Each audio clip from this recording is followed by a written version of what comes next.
touchdown pass in overtime. Kansas City wins the game. Welcome into The Drive with Carrington Harrison. Back-to-back best sports talk hosts as voted on in the Pitch magazine. Live from the Fan Studios. Here's C-Dot.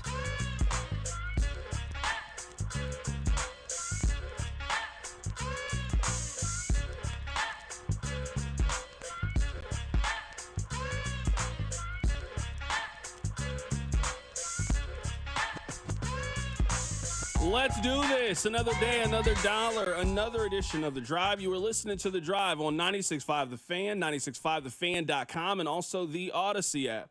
My name is Carrington Harrison. Excited to be here with you guys on this wonderful, wonderful Tuesday. Hopefully you guys had a fantastic weekend. Certainly a lot of things to get into. Before we do that, Rob, how you doing today, my man? I mean, I got no complaints. Nothing to say. I had a nice, fun, long weekend. Went downtown, saw a show. I lived it up on my long weekend, so I'm happy to be back, though. Absolutely. We got a lot to get into in today's show. Coming up in about 30 minutes, we are going to head to Omaha to get an update on the AAA Royals. That is where Jack Caglione is. We're going to talk about him coming up in a bit. He is off to an incredible start right now in AAA. He is hitting .346 with a .357 on base percentage. He has 5 home runs and 10 RBIs in 26 at-bats right now in AAA Omaha. We'll talk about that coming up in just a bit. We are going to head to Omaha coming up in about 30 minutes. We're also going to be joined by Josh Vernier, our Royals insider, to talk about Jack Caglione and also talk about the Royals as they lost this weekend series to the Minnesota Twins. Before we do any of that, we need you guys to do us a couple of favors. Number one, we need you guys listening to The Drive each day at 2 o'clock right here on 96.5 The Fan. We also need you guys to tell one friend about the show. You know what? I would greatly appreciate it if you did. Here is JJ Piccolo on when is the best time to bring up Jack Caglione. The hardest part about this for us is we're trying to do what's best for the player. I mean, that's ultimately what this is. You want the player to be as prepared as he can when he comes to the major leagues. It's not fair to any player, whether it's Jack Caglione or whoever. When a team may be scuffling offensively to try to put it on him and hope he's going to come save the day. The best way to break any player into the major leagues is to try to bring him up when the team's hot, offensively scoring some runs. That's not why he's not coming up right now. We just want him to face more advanced pitching in AAA, see how they game plan for him, how he adapts and makes adjustments, not just game to game, but at bat to at bat. It'll take, I don't want to put a timetable on it, but we want to see it for a little bit. I mean, this first week was great, but we certainly weren't saying when he went to AAA, have a good first week and bring him to Kansas City. That is J.J. Piccolo, the general manager for the Kansas City Royals, talking about the week that was for Jack Caglione. We just gave you the numbers. He had a fantastic week down in AAA. One thing is starting to become very clear to me. At some point, I think there is a player that can make the decision for you. I've always heard organizations don't call players up. Players call themselves up based on how they're playing and how they are performing.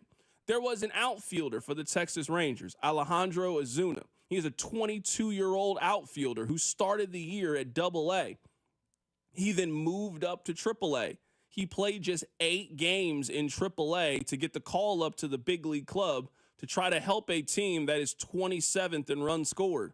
I mean, doesn't that sound like the Kansas City Royals? Now, that is obviously not the Kansas City Royals. That's the Texas Rangers, but I think you guys can see the parallel in those two.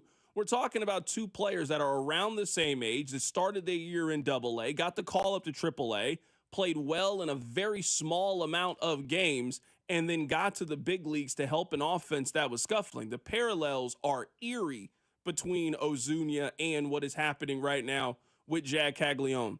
I think the noise is just starting to get louder and louder and louder.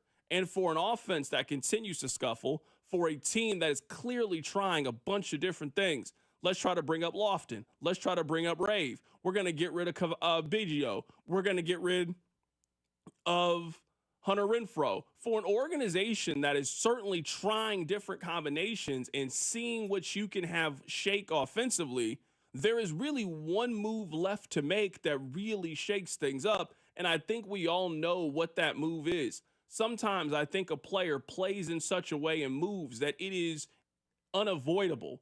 It is inevitable. Now, there are some behind the scenes. There are some Super 2 rules. I was talking to Cody about this earlier.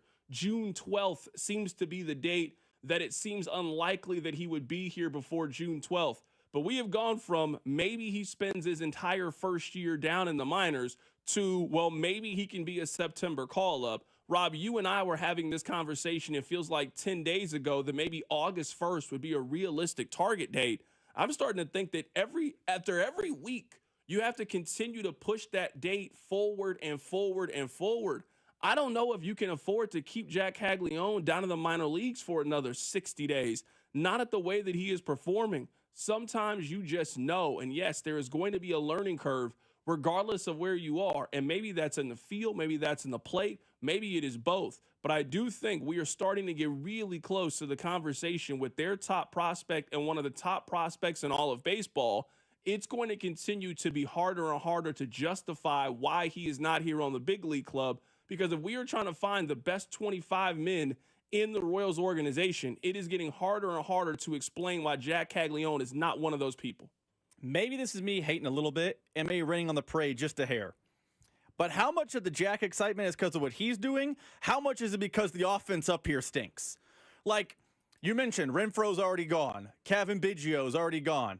MJ Melendez went down. I think it's more likely than not that at some point this summer, Michael Massey is headed back to Omaha, the way he is hitting. Like, some of the excitement seems to be based on the idea the Royals on the Royals can't hit.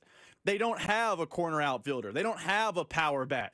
Even Salvi, who we all love, is not hitting at a regular Salvi level. It's just Maikel Garcia, Vinny some days, and Bobby Witt.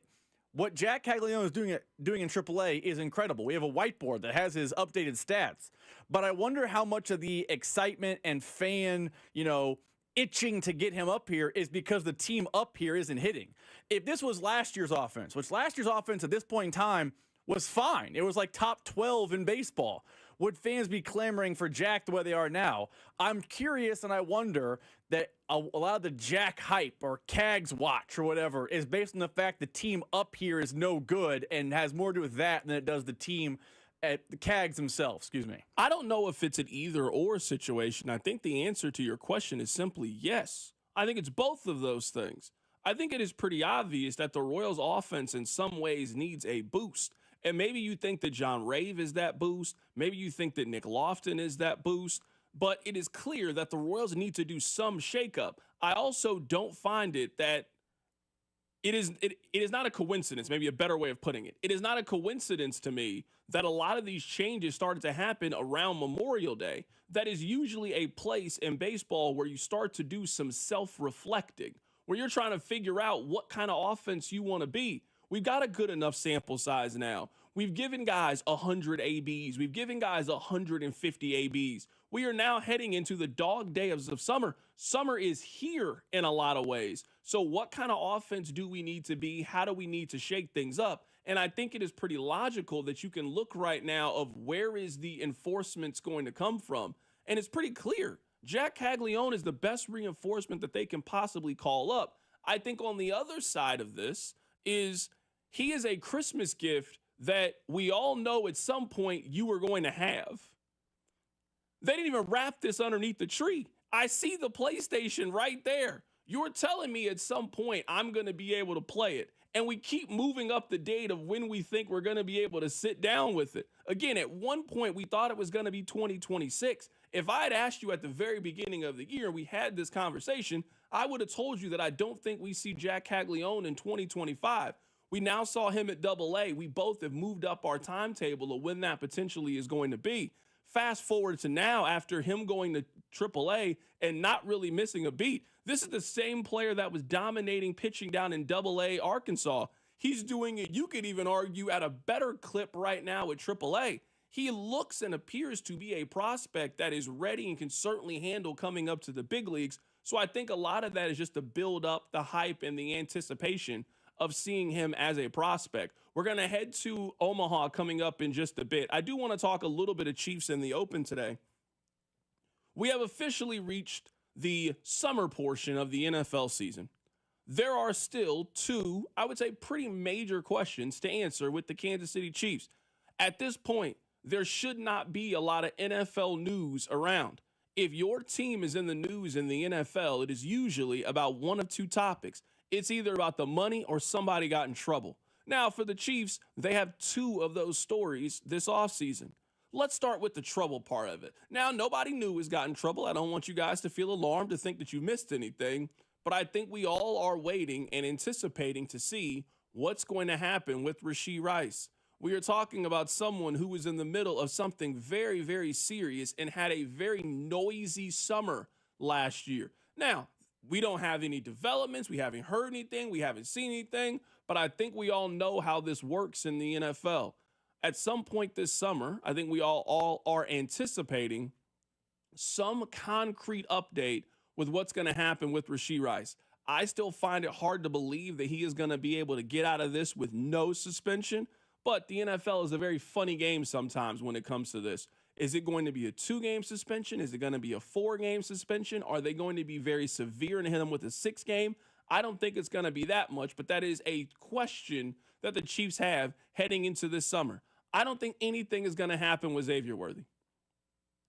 I don't think anything's going to happen with Xavier Worthy other than an uncomfortable press conference in St. Joe. I don't think he's going to get suspended. Maybe he's already met with the commissioner. Maybe they've done that in person. Maybe they did that via Zoom. There's plenty of ways to meet in 2025, and not all of them have to be in person. But I don't think that we are going to get some tweet in July that Xavier Worthy is going to miss time from anything that happened this offseason regarding him and his former fiance. Now, the other part of it, there are usually two kinds of contract news. There's the good one. You've reached an extension with George Karlaftis. You've reached an extension with Trent McDuffie, or a player is holding out. We saw that a couple of off seasons ago with Chris Jones, who was looking to get paid and was looking to get taken care of. Trust me, we are going to see those stories pop up around the National Football League. In fact, one is currently happening right now in Buffalo with James Cook, who is looking for a new contract extension. But the Chiefs have an all-pro corner who is eligible for a new deal, and we all know how this goes. It's cheaper to do this now than to wait. You really like this player. You want to keep him long-term. You know what the market says that he's worth. Just pay it. And we haven't even got to their all-pro, Pro Bowl caliber right guard in Trey Smith. That is the only player right now in the National Football League on the franchise tag. It is not in the Chiefs' best interest to let this deadline expire and Trey Smith not be locked up on a long-term deal if he is a player that you want to keep. We're talking about a $23.4 million contract that you cannot manipulate. You cannot move around. You cannot build around it. It is an anchor in the middle of all your financial plans. So if this is the player that you like and a player that you want to keep, and you certainly feel some way about him, to have him on the franchise tag and not trade him, you had Snead on the tag. You traded him before the draft. You are anticipating having Trey Smith on the team this year. You are anticipating him being on the team for years to come as an investment in your offensive line to surround your quarterback with it. So the Chiefs have two major storylines this offseason. One is the money. What's going to happen with Karlaftis? What's going to happen with Trent McDuffie? What's going to happen with Trey Smith? And the trouble.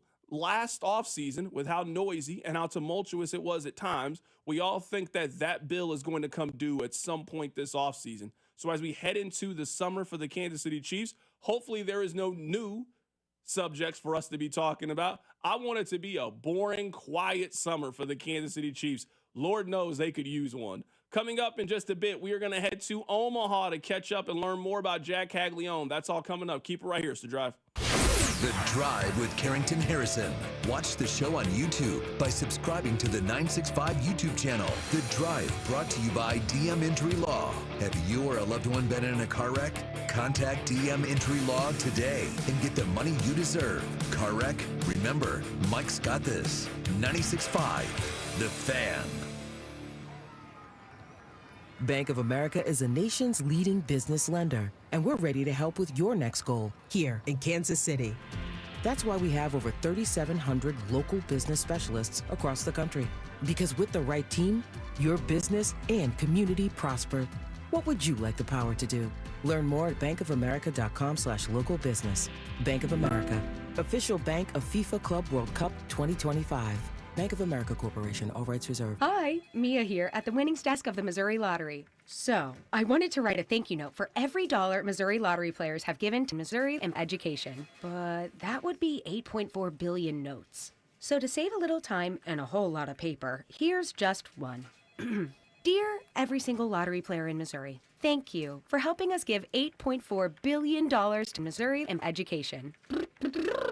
Sorry, my trumpet's in the shop. The Missouri Lottery. Winners welcome and play responsibly. Men, here's the truth. In the bedroom, good enough isn't really good enough, is it? This is Jeff for Heartland Men's Health. And if your erectile dysfunction is making intimacy less enjoyable for you and your partner, give us a call today. Because whether your ED only happens sometimes or all the time, it's time to stop good enough and time to start really good. At Heartland Men's Health, we're experts in treating ED. Whether it's only mild or moderate, or even if it's severe, our treatments have success rates of well over 90%. And because we have a variety of treatments and can even combine protocols, we can likely get you performing like you haven't in a long time. You could even last up to an hour or more and make sex great again for you and your partner. So make an appointment and be done with good enough. Your initial visit is just $99 and includes blood work, a medical consult, and if medically advised, a test dose. And if that test dose doesn't work in the office, your visit is free. Call 844-447-6600. That's 844-447-6600. Or go to heartlandmenshealth.com. We have 3 offices to serve you. Paid for client portrayal and endorsement. Choice of a lawyer is an important decision and should not be based solely upon advertisements. Past results afford no guarantee of future results, and every case is different and must be judged on its own merits. I got hurt in a car wreck. Give me one good reason why I should call DM Law. How about 3 great reasons you should call us? 1, it's easy. You can hire us today on your phone, or we can come to you. 2, it's fast. We can start helping you today. 3, the results. DM Law got me $331,000. Mike's got this. I've got this. 816-888-7500. Mike's got this. Thy ticket, Lady Jennifer of Coolidge. Well, many thanks, good sir. Here'th my Discover card. They accept Discover at Renaissance fairs? Yeah, they do here. Discover is accepted at the places I love to shop. Getteth with the times. With the times? You're playing the lute. Yeah, and it sounds pretty good, right? Discover is accepted at 99% of places that take credit cards nationwide. Based on the February 2024 Nielsen report. Our daughter Jessie loves playing detective. A clue. But since we discovered she has sensitive skin, we've been playing detective too. We thought the problem was our puppy. But it was actually our old detergent. Aha. So we switched to Tide Free and Gentle. Tide Free and Gentle provides an excellent Tide clean, and it doesn't leave behind irritating residues like dyes or perfumes, so it's gentle on your skin.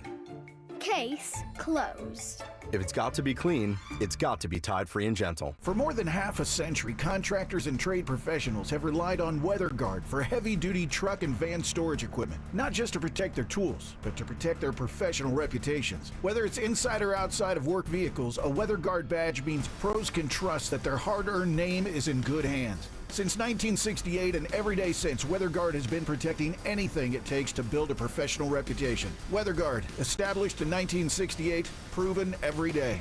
WeatherGuard.com. I'm Ed Evans, CEO of Consumer Cellular. No, we're not one of the big guys. Truth is, we don't want to be. If you're over 50, Big Wireless probably has you paying for more data than you might need. You could be throwing away thousands over a lifetime. We're not here to be the biggest. We're here to bring you something we believe is better. Our plans start at just $20. You'll get the same fast nationwide coverage without the big wireless bill. Call 1-888-FREEDOM or visit consumercellular.com/facts. Plans include $5 credit for autopay and e-billing. See site for additional facts. College holds a mythic place in American culture, but there are stories you won't hear on the campus tours. The higher-ups are concerned about one thing, and that is avoiding scandal. I'm Margot Gray. On the new podcast, Campus Files, we cover everything from rigged admissions to the drama of Greek life and student protests. Listen to and follow Campus Files, an Odyssey original podcast. Available now on the free Odyssey app and wherever you get your podcasts. You're listening to 96.5 The Fan from the Mission Plumbing, Heating, and Cooling Studios. Hey, it's Cole Reagans from the Kansas City Royals. You're listening to The Drive with C-Dot on 96.5 The Fan. Rob, you mentioned something just a bit ago about Jack Caglione, and I want to talk about it a little bit more. I think the answer to your question is both. If you are asking, is the excitement around Jack Caglione about the prospect that he is or about the Royals offense, I think the answer is yes. I think most fans know that realistically you are not making a trade at this point in the season. Now, at some point, the trade doors are going to open up and people are going to expect the Royals to walk through those. You look at the American League right now, it's completely jumbled up. There's no separation. The Royals are going to be in a very tight wild card fight for the rest of the season. If the Royals don't make steps to improve their offense, then they're not making the playoffs this year. I would say that this is a much more competitive American League than it was a year ago, especially in the market that the Royals are going to be in. Maybe this is me being pessimistic, and I certainly don't mean to be. I don't think the Royals are winning the American League Central. I look at what the Tigers are in their first 50 games, and I look at what the Royals are. I also look at the teams that you're going to have to battle with, whether it's the Guardians, whether it's the Minnesota Twins, and the Royals have just shown to me a struggle in competing with those caliber of opponents. So I just don't think the Royals are winning their division. Now, you don't have to win your division. You don't have to win your division to make the postseason. The Royals proved that last year. But we all know the competition that is going to exist to try to grab those few wild card spots. So yes, some of this is related to their offense and the understanding that you're going to need to do something to it in order to get to your end destination. And right now, he is the best possible option for them. There are no trades to be made on May 27th. Teams aren't selling now. Now on July 27th, we'll revisit this conversation. If the Royals haven't made a move or don't appear to be on the verge of making a move, I think you can be real critical of J.J. Picollo and of Sherman for not putting their money where their mouth is. But on the flip side, I also think that we in the media have done this. I also think that the team has done this. And I also think that fans aren't stupid, that you can just see the highlights and you can see there's something different about this prospect. And then when you get people like J.J. Picollo that say these kind of things about Jack Caglione, the hype, the anticipation, it only builds for your player. Yeah, well, to be honest, nothing changed. He just continued to dominate Double-A baseball. You know, it was really good to see. He's, we all know he hits the ball extremely hard, and that's his, superpower. But we started to see some improvement in some of the decisions he was making on what pitches to hit and what pitches to lay off.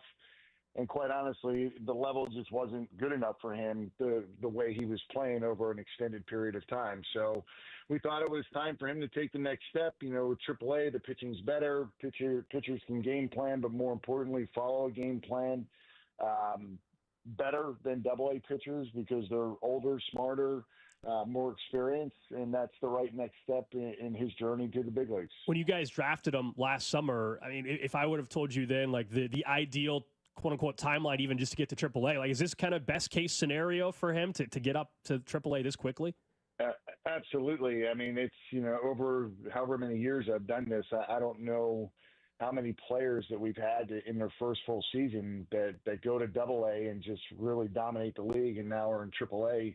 Obviously, Brandon Finnegan back in 2014 was a different situation. He was a pitcher, and we brought him right to the big leagues pretty much after a stop in Double-A. But this is the first that I can recall, and just happy that he's doing what he's doing. I mean, a lot of credit goes to our scouting department in identifying Jack with the 6th pick last year and have a lot of confidence in moving forward and selecting him.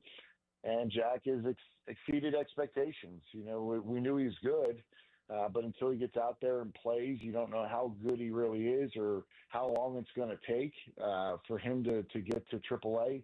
But certainly he's on a fast track, clearly. I know even in the front office, as you're getting a little bit of the comparison game, like our morning show host mentioned Adam Dunn. What, for you guys, who do you kind of envision Jack Caglione, who does he remind you of in the big league levels? Is there anybody that he kind of comps to?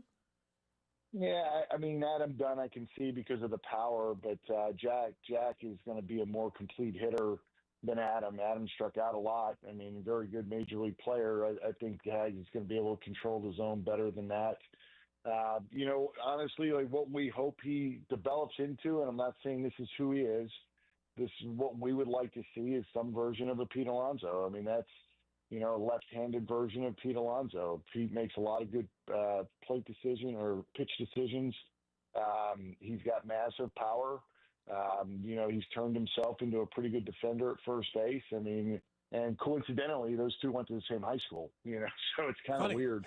But that would be excellent for us, and really, the thing we don't want Jack to do is to try to be anybody but himself. I know that the comp game, we do it in the scouting world all the time, and it's just part of it. But Jack needs to be himself, whatever version that of Jack that it allows him to be the best major league player he can be. That's what we'd be happy with that. That was J.J. Piccolo last week about Jack Caglione. Since then, all he has done is dominate AAA pitching. He's hitting .350 with 5 home runs and 10 RBIs and 26 at-bats. He is certainly trending like a player that should be up here in Kansas City at some point in the next month. But, Rob, to give you a chance to, expound on what we were talking about, and we got Connor Happer, who is in AAA Omaha. He's going to join us coming up in a bit to let us know how the first week went for Jack Caglione. I think it's a lot of things that are all coming together at one. I mentioned the point that fans are not stupid. The Royals are dead last in home runs. The Royals are 26th in runs scored. So you know that their offense has been struggling. And right now, your number one prospect looks like he can help you with that. Rob, you and I have been following this team and around this team for a long time. How many true power hitters have they had in their organization? Now, maybe the argument is you can't really be a power hitter at Kauffman Stadium. Well, you play half your games away from Kauffman Stadium. You can certainly have a power hitter on the Kansas City Royals. They just haven't had many of them in our lifetime. And if you were telling me that he's got a chance to be a left-handed Pete Alonso, that's not me saying that. That's not you saying that. That's not fan rhetoric. That is the general manager of a Major League Baseball team says they think that they have a left-handed Pete Alonso in their organization. And then you look at your offense night after night after night struggle to get to 3 and 4 runs on a nightly basis. That only builds the hype and anticipation of what looks like a possible can't-miss prospect that you have right now in your farm system. I agree with everything you're saying. And listen, I know that all general managers are going to hype up their own prospects, and so there's a little bit of hyperbole probably with J.J. Piccolo talking about Jack Caglione, but I understand when you look at his stats, the excitement. I do. But a little part of me wonders how much of the Cags excitement is based on the backup quarterback theory. Because Carrington, ask any fan of any team that has just an okay quarterback, they'll tell you the guy behind him is a star in waiting. You saw it at Missouri, as I've seen it at Kansas dozens of times. Oh, Brady Cook isn't good. You got to play Sam Horn. Sam Horn is the answer. It's because he's sight unseen. He's never failed. He never has that, that stink of messing up on him. We saw it with the Chiefs, not the backup quarterback, but Carrington, how many people texting the text line that one year the Chiefs wide receivers were terrible and kept telling us Justin Ross was the answer? They'd never seen Justin Ross fail. I've seen MVS fail. He stinks. The next guy has to be better. I do think Jack Caglione has a chance to be a really good pro. And I think he has a chance to be a really good major leaguer. His numbers at AA, now AAA, would indicate those things exist. But I think a part of the hype, a part of the pandemonium, a part of the fervor you're feeling in Kansas City is the backup quarterback theory. Hey, you have this guy who you have seen never, ever, ever struggle, fail, nothing at the major league level. And he's shredding in AAA. So you just have the automatic gut reaction, he must be better. I do think he's better than a lot of the options they have up, but I do think some of the, fever pitch you're feeling in town is the backup quarterback theory.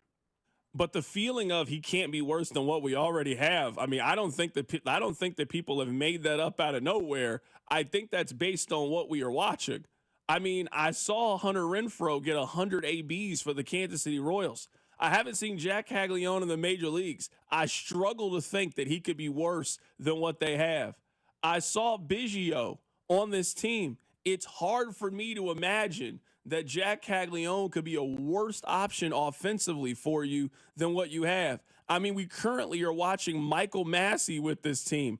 I find it hard to believe that Jack Caglione can be a worse offensive player for you than Michael Massey is. He is going to be the next up in the fan crosshairs when it comes to underperforming veteran players on this team. We're talking about 50 games for Michael Massey, 108 ABs. We're talking about a guy right now that has 2 home runs, 14 RBIs, and is hitting 206 with 222. The Royals have just had so many holes in their lineup this season. Now, I give the Royals a lot of credit. I'm not here to cry over spilt milk. We were complaining about Hunter Renfroe. They did something about Hunter Renfroe. They had to take those ABs away from Biggio. They did that. They are going to eventually take those ABs away from Michael Massey. Who is somebody that you want to give them to? Jack Caglione seems like a really good answer to that question. Let's go to the phone lines right now to be joined by Connor Happer. He is with 1620 The Zone in Omaha. That is where Jack Caglione is, and he had a amazing first week for the Storm Chasers. Connor, man, happy to have you join us today. Yeah, thanks for having me, Carrington. What's going on? Doing fantastic, man. What has the excitement been like to have the Royals' top prospect up in AAA? Well, this is his home debut tonight, and it's the ballpark at where the Omaha Storm Chasers play. It's kind of a little bit outside of town. It's like a 25-minute drive basically for everybody, so it's hard to get to some games sometimes, and they don't necessarily draw like particularly well. But tonight will be a little bit different. Like there's quite the buzz. Bobby Witt Jr. Spent basically the entire season at the AAA level. That was pretty good the entire season. And this is really similar to that. And it's happening at the right time for them, and they'll get a really good boost off of it. And there's just something different about a guy who hits the way he does. And people in Omaha have a familiarity with him too, because they've watched him for the last 2 years in the College World Series as well. So I think the buzz is pretty exciting around here. I didn't even think about it looking at it through that lens, that they have kind of got an early taste of what he's going to look like seeing him play at the College World Series. I imagine you saw him play at the College World Series. What was that like? Yeah, I get so I'm on the Westwood One radio crew for the College World Series broadcast. So, I mean, being around him the last couple of years has been incredible. Like you just hear the stories of people who kind of talk to him and are around him. And I got the chance to talk to him a whole bunch, and he's just a really, really humble kid, and doesn't really probably think about himself as a star. I mean, he was doing at Florida for the last couple of years, just kind of whatever the team needed him to do. I mean, he pitched until he couldn't pitch anymore last year, and I'm glad that project kind of ended for him, where he could focus on doing what he does well, which is smack baseballs 450 feet, which is fantastic. But no, I mean the buzz was incredible when he was here for the first time 2 summers ago. And then they made a surprise run. Florida made a surprise run here last year as like a regional 3 seed to make it all the way to Omaha. And really it was on the back of him. And so he was kind of the center focal point of that team, and won a game, I believe, or maybe 2 here in Omaha last year. So yeah, there's a familiarity there. And I think that's another piece of what goes into his home debut tonight. This is a side note, and I do want to get back to Jack Caglione. I've actually been to the College World Series a couple of times. Was there a player that you saw at the College World Series that you're thinking to yourself, there's no chance he's not a good pro? I remember I was there whenever Dustin Ackley, he played first base for North Carolina. I was sure he was going to be a star in Major League Baseball. I just looked it up because I was trying to figure out what happened to Dustin Ackley. I know, Connor, you had that player that you saw and you were like, this kid's going somewhere. Dustin Ackley hung around for a little bit, but he stayed in the major leagues for a little while, but not long. He didn't end up being a major league star. That was definitely one of them. Like recent example is obviously Skeens. I mean, we were debating when he was here for the World Series 2 years ago, pitching for LSU, whether he would be, helping out somebody's rotation or somebody's bullpen in the last couple months of that season. And it didn't end up turning out that way, but he quickly got the call to Pittsburgh early to start last season. But there was no doubt. I mean, there was the question of like, all right, how's this going to play at the major league level? I mean, he's got a 100-mile-an-hour fastball, and his slider is incredible. He's coming up with new pitches like the splinter and the way he works and stuff like that. There was no doubt. Like, you saw him firsthand. He's a psycho. Like, he was. I remember watching him out in the bullpen, like chugging muscle milk and washing it down with honey Like, I'm like, what is this guy doing? He's clearly built differently. So that's the one that comes to my head first, I think. Right now, we're talking to Connor Happer. He is with 1620 The Zone in Omaha. Jack Caglione is making his debut, I believe, in Omaha coming up later today. We've heard different people give player comparisons for Cags. Do you have one? JJ Piccolo said that he thinks he can be a left-handed Pete Alonso. Is that one you like? That's good. I can't wait to see how it just all rounds together, because he's still, like, as good as the production has been at every level. I still want to see how it rounds out. Like, there's some swing and miss there. Like, there's still some raw athleticism and power, which I do think, is a plus for him at this point in his career, because it probably allows him to play, a little bit more defensive flexibility, playing some outfield. So we'll see what they do with that. But, like, he's going to end up as a power hitting, 30 plus home run first baseman once he fills out a little bit. But he's more athletic, I think, than Alonso. He's more athletic than he gets credit for it. And he's really good defensively at first base. That's just not the way I think of Alonso. Alonso is interesting, though, because, those two, both with the Florida, both College World Series stars, and we got to experience them here in Omaha. Nothing that really pops out, just because you have this super unique combination of power hitting and also, like, raw athleticism that I think his next couple of years, it'll be really interesting to see where all that lands. Connor, where's the place in Omaha that everybody goes to get the Jell-O shots? We see it happen on the College World Series all the time. They always show it on the broadcast. Where is this place? It's right next to the ballpark downtown. So it's called Rocco's. It's funny because that place is like, it's a pizza place, but that area of downtown doesn't necessarily get going at 365 days a year. But during the College World Series, it like transforms into a completely different place, and they started that shop board thing, and it just like absolutely took off. So it's right next to the ballpark. It's called Rocco's. Okay, Rocco's. All right. If I come back to the College World Series, I got to make sure that I stop at Rocco's. Are you guys anticipating either KU or K-State going? I don't know how far you look ahead in Omaha to who you project to be coming to the College World Series. Are you guys anticipating either one of those teams being there? So it's funny because I'm currently acting as the voice for Creighton baseball. So we're going down to Fayetteville. I'm leaving tomorrow morning to go down to Fayetteville, and our first opponent is Kansas. And I'm taking a look at them. I'm like, whoa, these guys been kind of scary. They split with Nebraska this year, so I got a little taste of them. We played K-State. Creighton did earlier in the season and had a game wiped out with them as well. Those are two really solid teams, like top of the Big 12. And I do think especially when you get past the real top teams in the country, Arkansas is the number 3 national seed, which is, tough to get over, but they've stunk during the postseason occasionally.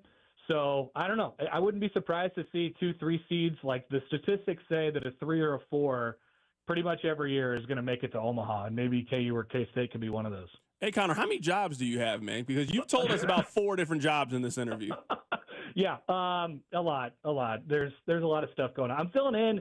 Really, I'm filling in. I mean, I'm part of the Creighton baseball broadcast, but our main play-by-play guy broke his wrist a couple weeks ago, so I'm kind of filling in for him. So yeah, I'm doing a lot of different stuff. Thanks for noticing. No, yeah, I picked it up on it. You was kind of being subtle with it too, like, oh, I also do this, and I'm like, wait, I'm starting to think all I do is do this. I must not be working hard enough.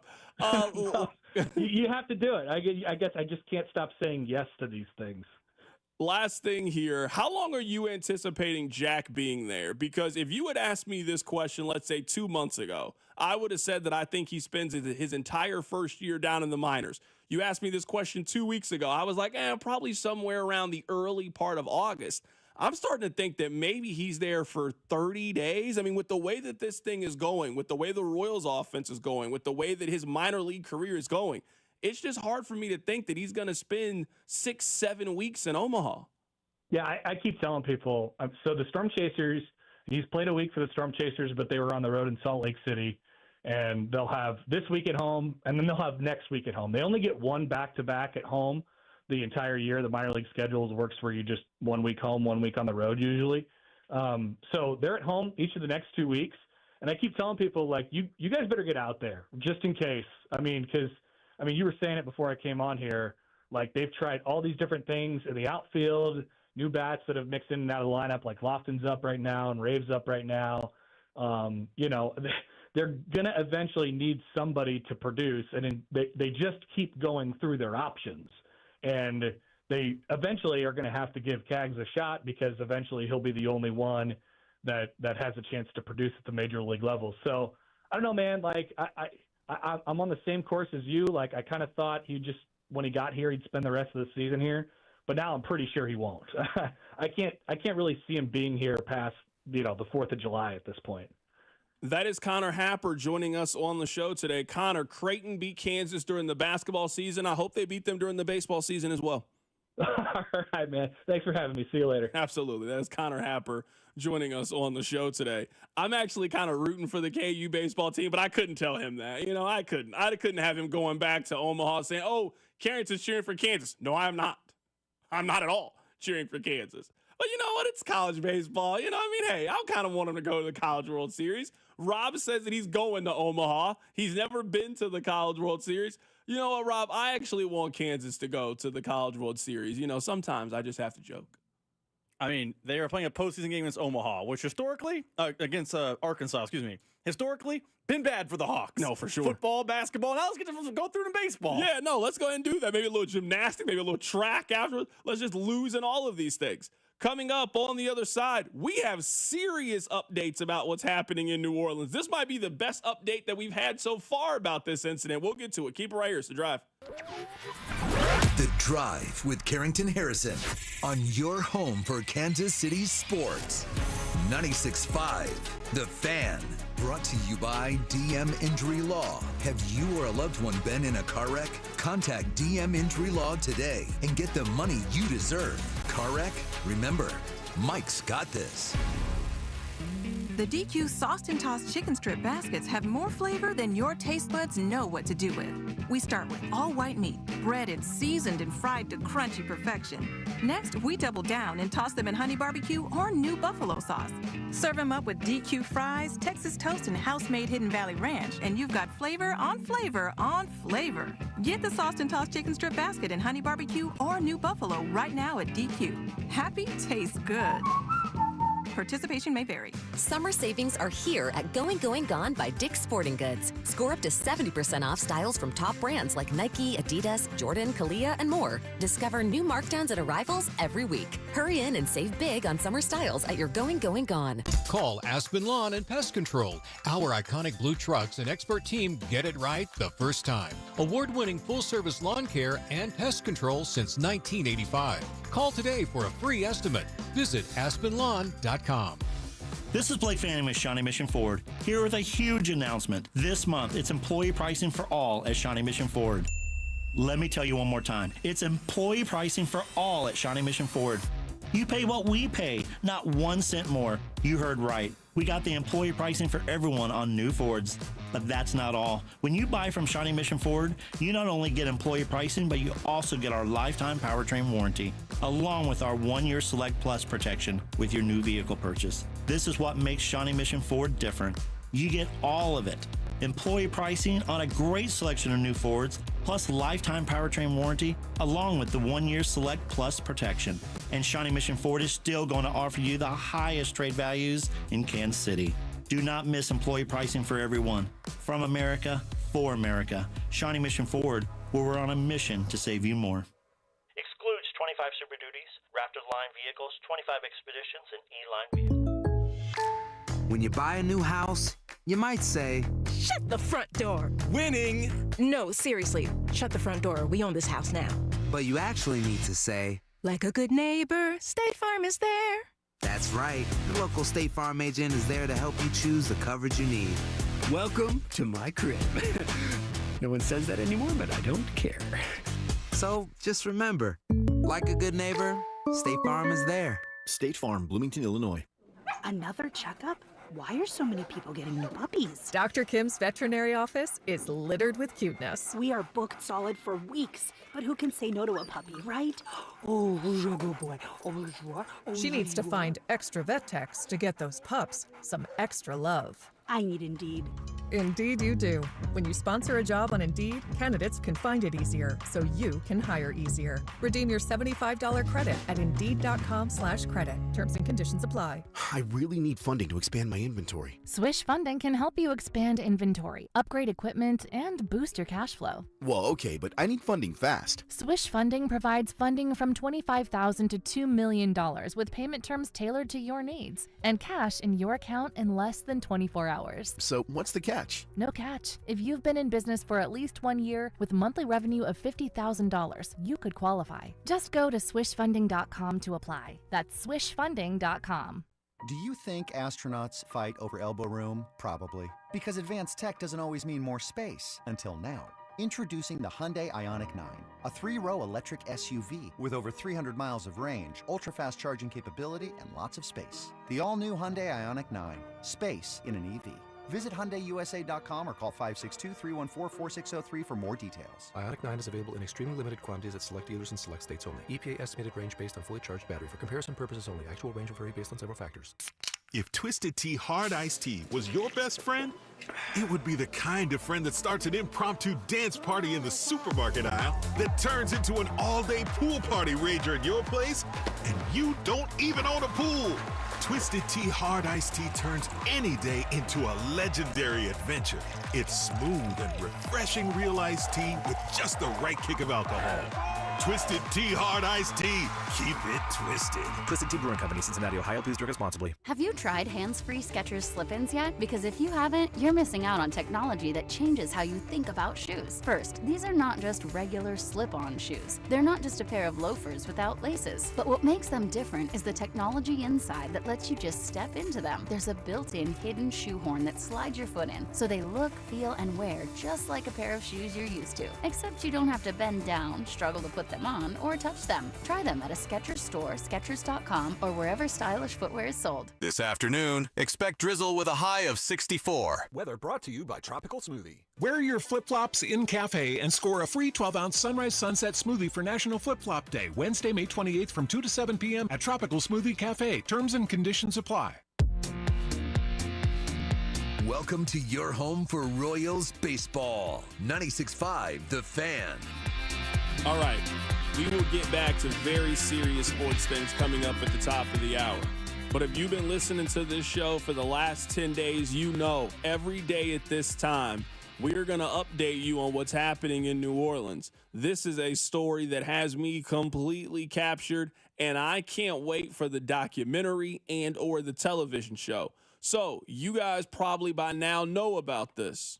A couple of weeks ago, there was an escape from a New Orleans jail. There were 10 men who escaped. We set an over-under heading into Memorial Day weekend on how many of these men were going to be captured. So 5 of them were already back in custody. When we had our last show, we set the over-under on 1.5 heading into the weekend. I took the under, Rob took the over. Rob felt very confident that somebody from this crew was going back to jail. Well, Rob, go ahead and walk to the window. You can go ahead and cash out because there were 3 men who were captured. So 10 escaped. They have 8 back in custody. There are 2 men remaining. Now, let me tell you the 3 men that got captured this weekend. Linton Van Buren, he was arrested by local police in Baton Rouge. He was around 82 miles away from New Orleans. So I want to get this straight. These men escaped on May 16th. On May 26th, this man was arrested 82 miles from where he was. So you know what? I'm going to give Linton a little bit of credit because unlike some of his buddies, he at least made an attempt to get out of the city. Now, I mean, going to Baton Rouge from leaving New Orleans, that would be like if you escaped in Kansas City and they caught you in Lawrence, Kansas. I mean, it's right down the street. I mean, come on now. Where was the imagination? Where was the vision? You basically got from Sprint Center all the way to Allen Fieldhouse. Now, I'll give you some credit.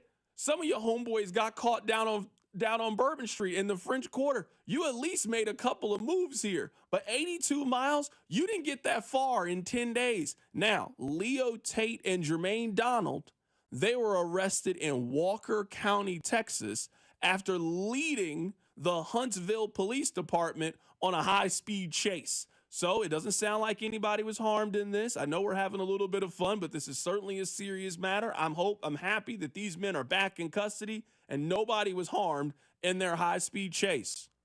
Rob, then there were two. Antoine T. Massey and Derek Groves are the two men that are still evading police. We don't know where these two individuals are, but everybody else has been captured. 10 men got out. 8 of them are back in custody. 2 men are still on the loose. Now, this is very, very important to note. This weekend, they arrested 12 people in connection with this. Rob, they are saying if you help these inmates in any way, you are going to jail. Rob, they arrested somebody's grandma on this. They arrested a woman. Her name is Connie Whedon. She's the grandmother of one of these. She says that her grandson reached out to her for a little bit of help. And you know what? She sent him a little bit of money on the Cash App. Now, I know that this woman should not be sending this fugitive a little money on the Cash App, but it's Granny. Some of us know your grandma, she gonna have your back and she gonna believe the best in you no matter what you are accused of. You're her baby. And you come to grandma asking for a little bit of help. It doesn't matter what you've been accused of. If she got $2 in your pocket, she gonna figure out a way to get you $3. We can't be arresting Granny for trying to help out. How much money do we think Granny gave this man? How much money do we think that Granny gave Jermaine Donald? Obviously not that much. Come on now, we got a free Granny. I didn't know now there were 10 people that got out. I didn't know we was planning on putting more people into the jail. I'm going to defend grandma here, Rob. I'm going to defend Connie Whedon. There ain't no reason for Connie Whedon to be going to jail for just trying to help out her grandson and do anything that a loving grandmother would do. Let me ask you a follow-up question. What if we find out the amount Granny helped out? Like you're saying, I bet she just threw a little money on the Cash App. She just did a little Venmo just to help. If she gave $60, like, hey, get some gas and a t-shirt and, good luck evading the law. I'm with you.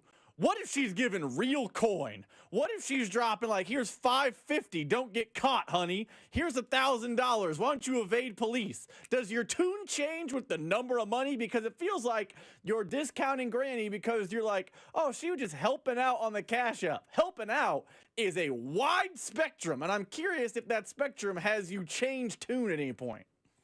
Rob, I understand how you maybe can't say what I'm about to say. I don't think that Connie Whedon is maybe rolling in this. And I just don't think that Connie Whedon is maybe providing the kind of support that you think she could potentially be providing her grandson who escaped from jail. I'm just going to go out here and assume a little bit. I saw the picture. I read the story. I'm just going to assume that Connie Whedon did not Cash App this man $1,000. She probably gave him what she had. Her little Social Security check on a fixed income. Connie, you were doing your best. I mean, but you sent it to him through a Cash App. You had to know this was going to be tracked by the police. Come on. Connie, you got to send this via Western Union. You got to have him meet up. How many television shows have we seen where you leave the little brown paper bag and the person has to put on a heavy disguise and they go pick it up? You can't leave a digital trail that the cops can follow and then come to you because we know that you then had contact with that individual. And guess what? He was arrested shortly thereafter. Connie, you helped put him back in jail. You really did. You helped put him back in jail. I mean, it seemed like it was a family affair. The grandmother got arrested. A couple of other people that helped set it up here. It seems like a real bad situation. So that is our update for today. There were 10 people that escaped from jail on May 16th. 8 of those individuals are back in prison. There are 2 people that continue to evade law enforcement. I mean, it is just a matter of time. Are we going by the end of the week? End of the week. Are these 2 people still going to be free at the end of the week? Because I'm guessing they're certainly starting to turn up the pressure, and we're starting to head into the summer, and these people now have been out for over 10 days. Oh, they're not playing around. They not playing around. These two people will be in custody by the close of business on Friday. Put me down for that. The close of business on Friday, they are arresting both of these individuals. I think I'm in the same ballpark. I don't think this story makes it to June. I don't think we're doing the show on June 2nd, which is a week from yesterday, talking about the NOLA inmates still. I think it's this week or this weekend. If I don't want to credit inmates, but if they survive this weekend, they might actually be smart criminals. But so far, most of them are caught 10 blocks from the jail. Man, free Granny, man. Free Connie Whedon, man. That's all I really care about in this is just slap Connie Whedon with a nice little obstruction charge. Give her a little probation and let Connie Whedon get back to watching Family Feud, man. Please let Connie Whedon get back to watching her stories. My goodness. That woman just wants to get back to watching General Hospital and a little Guiding Light, and she just want to watch Steve Harvey on the Family Feud. Free Connie Whedon. We'll talk Royals coming up. Keep it right here, so Drive. Hey, it's Cole Reagans from the Kansas City Royals. You're listening to The Drive with C-Dot on 96.5 The Fan. Brought to you by DM Injury Law. Have you or a loved one been in a car wreck? Contact DM Injury Law today and get the money you deserve. Car wreck? Remember, Mike's got this. Hi, Mia here at the winnings desk of the Missouri Lottery. So, I wanted to write a thank you note for every dollar Missouri Lottery players have given to Missouri and education. But that would be 8.4 billion notes. So to save a little time and a whole lot of paper, here's just one. Dear every single lottery player in Missouri, thank you for helping us give $8.4 billion to Missouri and education. Sorry, my trumpet's in the shop. The Missouri Lottery. Winners welcome and play responsibly. At Shane Company, we know getting engaged is a big decision. But once you know, you know. That's the way our customers feel when they choose a Shane Company engagement ring. They walk into a warm welcome and walk out with their dream ring, knowing they got it right. For almost 100 years, we've been offering personalized shopping experiences. And we're in it way past the honeymoon, with a free lifetime warranty that includes the center stone, cleanings, repairs, and resizing for life. Shop with us at shaneco.com or at your neighborhood store. Shane Company, your friend and jeweler. Ring the bell! We've done it again! Golden Oak Lending has lowered rates to 4.875 fixed. Lower your monthly payment, get cash out, pay off credit cards, and best of all, make no mortgage payments for 2 months. Lock in this incredible 4.875 rate and get your cash in as little as 14 days. Call 913-890-GOLD. Golden Oak Lending cured my blues. 5.81 APR, FHA, 15-year, 20% equity qualified credit. Additional terms apply. NMLS 114937. Hello all, Steve here with Connolly Plumbing Solutions, your neighborhood plumber. It's springtime. Yay! This is when we start working in our yards. Be careful that your outside faucet didn't burst over the winter. Maybe you've discovered that it doesn't work very well. This month we are offering an outside faucet replacement special with access for only $3.99.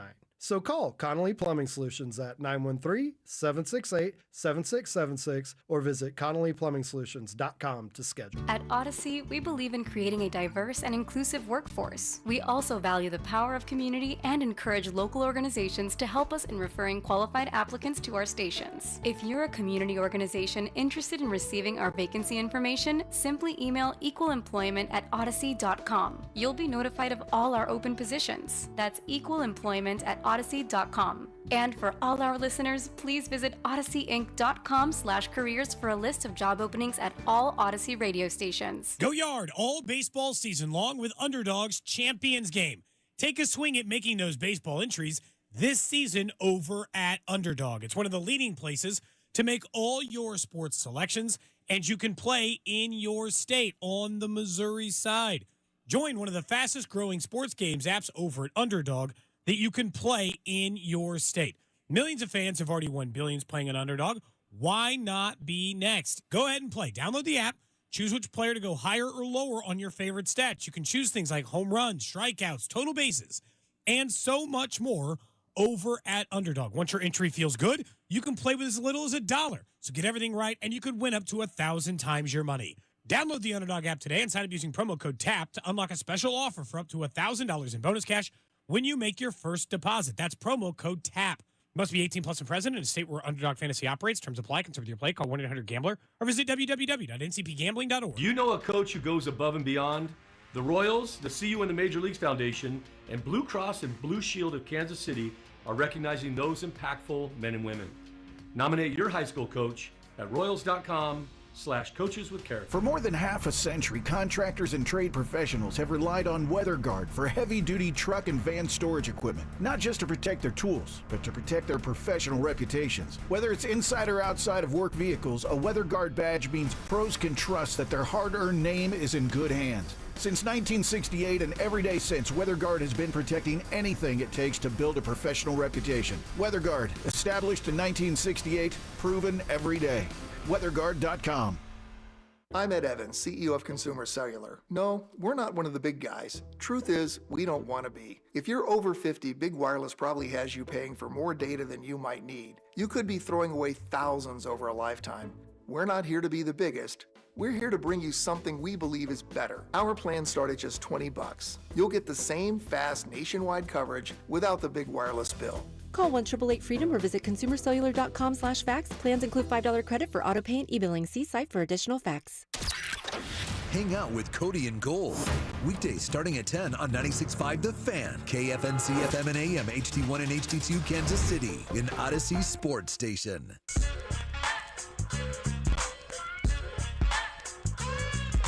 Let's get back to talking about the top story. And this week, the top story is Jack Caglione. He was called up from AA to AAA, and he has been incredible.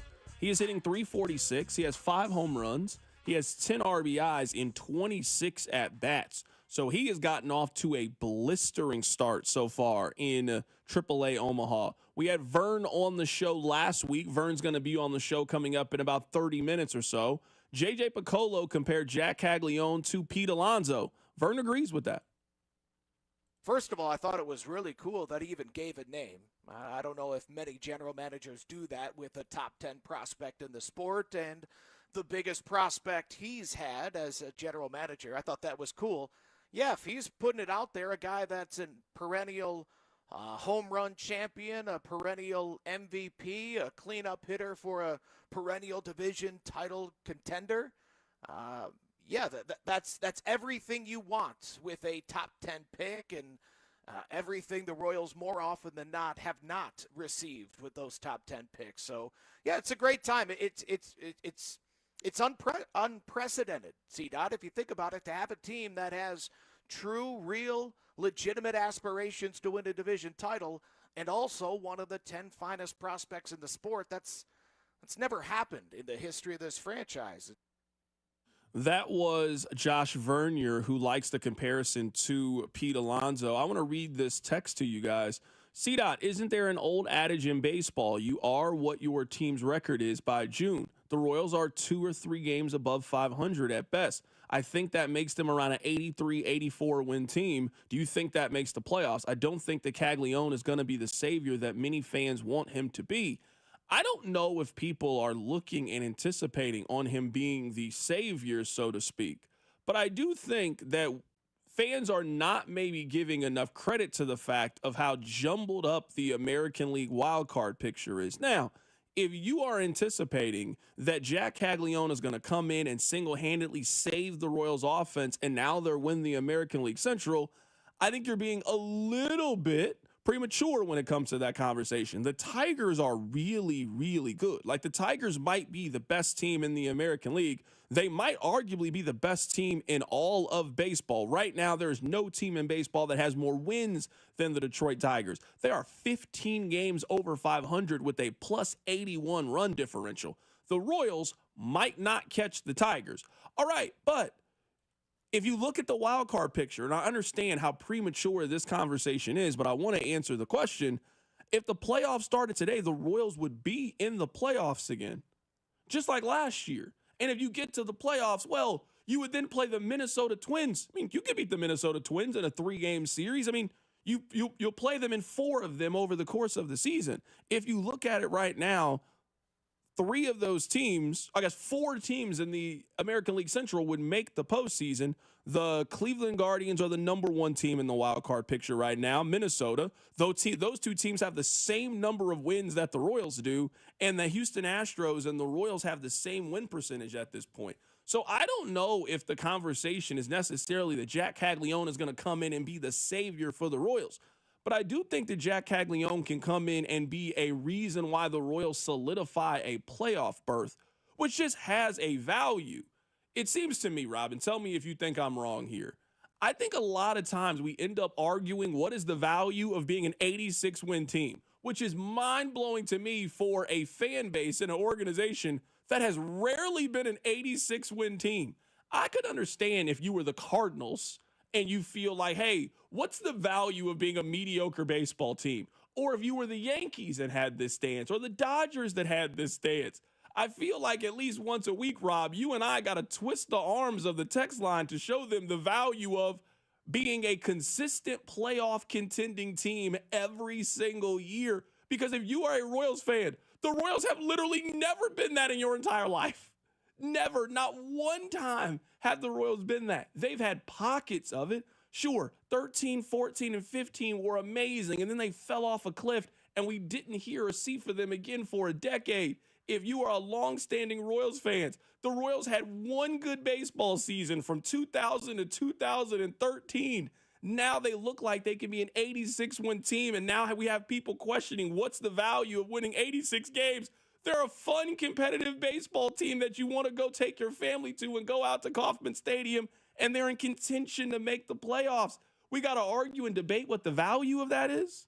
I feel like I don't know how to phrase this, but I think people are scoreboard watching too early. You mentioned how it's too early to talk wild card. I think generally speaking, it's probably a little too early to scoreboard watch. The Royals are maybe not catching the Tigers. It wouldn't shock me if they did. They're probably not going to do it. But if you look at your standings, if you're a Royals fan, you open your ESPN app, your MLB app, whatever app you use to look at standings.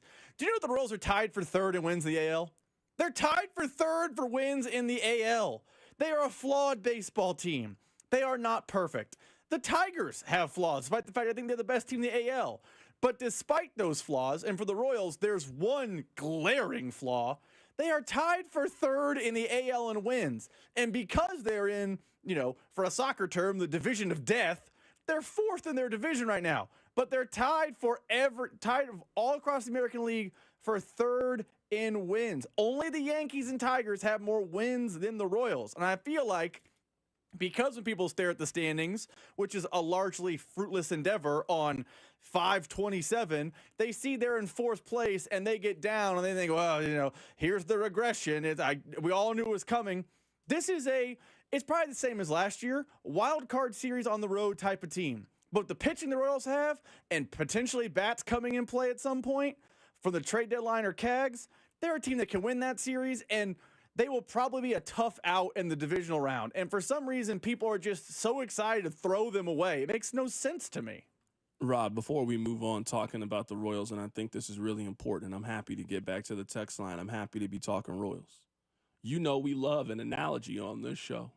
You want to go relationship analogy? Be my guest. You want to go movie? You want to go car analogy? Sure. We're making soccer references on this show. Group of death, baby. You went too far. We are exactly. You took it too far, and you know you took it too far there. You're out of bounds, and you know that's out of bounds. Hold on, let me put my calendar app. We are 13 months from Kansas City hosting World Cup matches, my friend. Start working the terms into your lexicon. This is a point that I understand why people feel this way, but it seems really weird in the grand scheme of things. Someone just texted in, C-Dot, pump your brakes. I want to trust the Royals management to make good decisions about Cags. I want to see him hit to all field. I want to see him get some games in the outfield. Plus, I want to see him go through a hitting slump to see how he handles it. Now, I understand some parts of this. It'd be great to get him more games in the outfield. I'm certainly not like, you know what I really hope Cags does? You know what? I hope he has a really bad June so he can have a really good July and we see. No, I want him to continue to dominate this level the way that he is and see if he can dominate it at the next level as well. Like the hitting slump that you're talking about, it's just going to happen at one point. It might happen in Omaha. It might happen here in Kansas City. We don't know what it is. This is it, and I understand the differences in baseball and football, so maybe this is a bad comparison. There's only so much hiding your star quarterback that you can do. Eventually, hey, you got to start. So, yeah, Patrick Mahomes, hey, learning behind Alex Smith is great. And you can get all the learning behind Alex Smith that you can do, and you can soak up all that information. Eventually, you got to get out on the field, and eventually we'll see if you can play or not. And obviously, we got the answer to that. Now, I will say this about these types of players, and one reason why I think the hype is growing and growing and growing. Rob, how many times have we been wrong about this kind of player? Because if we think about the last 10 to 15 years, anytime in Kansas City that somebody has been anointed, maybe the only person you can say that they really failed on was Adalberto Mondesi. Because Hosmer, we used to talk about Hosmer like he was Jack Caglione. Hosmer ended up being a really, really good baseball player. We talked about Moose this way. Now, it took Moose a roundabout way to get there, but eventually Moose ended up being a pretty good player for the Kansas City Royals. We talked about this way with Patrick Mahomes. He ended up being really good. I would say for the most part, when the hype machine really starts going for one of these guys, they end up being right. I just don't know how you can see the videos that we've seen. You can hear the people that have seen him play in person, hear the first-person accounts, and just not be overly optimistic when it comes to Jack Caglione and what he can be. So far, since Jack Caglione has been introduced to us in our lives, he has dominated at every single level. He was a dominant player in the SEC in college baseball and helped guide his team to the College World Series in back-to-back years. He went to AA and was there for 2 months and led them in RBIs. He got called up to AAA Omaha, and in his first week of playing in AAA, he had 5 home runs. Maybe he's just really good at baseball. Like, is that not a possibility? That Jack Caglione is just it. He's special. He's one of those kind of players. Maybe he is, maybe he isn't. But I just don't know if the Royals are going to be able to hide him down there for too much longer, especially if he continues to do this. Rob, he's hit 14 home runs. If you combine what he's done in AA and AAA, he's done that in a month and a half. We're not even at June 1st. He's hit 14 home runs so far down at the minor league level. And I think you can say right now, without ever seeing him play in the major leagues, he's one of the 5 best offensive players in their entire organization. Tell me who offensively you think is better than him in the Royals organization. Sure, Bobby Witt Jr. Are we sure Salvador Perez in 2025 is a better offensive player than Jack Caglione? Are we sure that Vinny is better offensively in 2025? If you want to take those two, sure. Once we get past those 3 individuals, you are really going to start to struggle to convince me, hey, no, this player, I don't know at this point. Because I don't know if you could send some of the Royals players down there, they could have the month and a half down in double and AAA the way that Jack Caglione is. I'm not here trying to blow smoke. I'm not here trying to sell you anything. But again, at every level since we have heard of him, he has dominated that level. He is currently in the process of doubling AAA baseball, and there's only one more level up to try to go out there and dominate. Coming up in about 15 minutes or so, Josh Vernier will join us on the show. We'll talk about Jack Caglione. We'll also talk about this weekend with the Royals. Coming up on the other side, let's switch things up a little bit. Let's talk a little bit of football. The Chiefs are reporting for some of their off-season programming. And we'll also talk about this summer. There is a NFL story that's about to take over for the next 2 weeks or so. I'll tell you what it is. Keep it right here. So Drive. The Drive with Carrington Harrison on your new home for Chiefs football. 96.5, The Fan, brought to you by DM Injury Law. Have you or a loved one been in a car wreck? Contact DM Injury Law today and get the money you deserve. Car wreck? Remember, Mike's got this. When dealing with erectile dysfunction, you want the right treatment for your specific needs. And every case is different, and finding the right solution can make the difference between okay and amazing. That's why Heartland Men's Health is Kansas City's leader in treating men's sexual health issues. ED can cause anxiety, stress, and a strain in your relationship, yet many men suffer silently without seeking treatment. Intimacy is one of life's greatest experiences, but ED can completely destroy it. Heartland Men's Health offers treatment when herbs and pills don't work. With success rates of over 90%, some treatments can help you last an hour or more. So why settle for good enough? Your first visit is just $99, which includes a medical consult, a T and PSA test, and if medically advised, a test dose. And if that test dose doesn't work, then your visit is on the house. Heartland Men's Health has 3 locations to serve you in the metro: Overland Park, Independence, and North Kansas City. Pick up the phone today and change your life. Call this number, 844-447-6600, or visit heartlandmenshealth.com today. It's the spring sales event at Rob Sight Ford, and I'm here with the man himself, Rob Sight. Rob, you already stole the spotlight. Now what are you trying to take? Just your attention, Kevin, and maybe a few trade-ins. Now, we've got up to $14,000 off new Fords with employee pricing, plus our own dealer discount. $14,000. That's hotter than your Sunday barbecue. Exactly. And unlike your burgers, these deals won't dry out. We've got hard-to-find inventory, huge trade-in values, and our non-commissioned sales team makes everything so easy. No pressure, just real help. Even I'll admit it, it's the best place in Kansas City to buy a car, and I don't hand out compliments lightly, or seconds. That's a fact. And don't forget, we're Kansas City's top-rated Ford dealer on Google. 4.8 stars, nearly 3,000 reviews, and 0 grill marks. All right, Rob, I'll give it to you, man. You're cooking up some real value over there. Come see us at 135th and State Line, or visit robsight.com. But hurry, these deals are sizzling and inventory's moving fast. And tell him Rob sent you. No guarantees, but he might throw in a hot dog. The DQ Sauced and Tossed Chicken Strip Baskets have more flavor than your taste buds know what to do with. We start with all white meat, breaded, seasoned, and fried to crunchy perfection. Next, we double down and toss them in honey barbecue or new buffalo sauce. Serve them up with DQ fries, Texas toast, and house-made Hidden Valley Ranch, and you've got flavor on flavor on flavor. Get the Sauced and Tossed Chicken Strip Basket in honey barbecue or new buffalo right now at DQ. Happy tastes good. Participation may vary. The Starbucks Summer Berry Refresher is officially back. Bold notes of raspberry, blueberry, and blackberry shaken with ice and poured over raspberry-flavored pearls. Try it with lemonade or coconut milk. Available for a limited time. Your Summer Berry Refresher is ready at Starbucks. Check the back seat.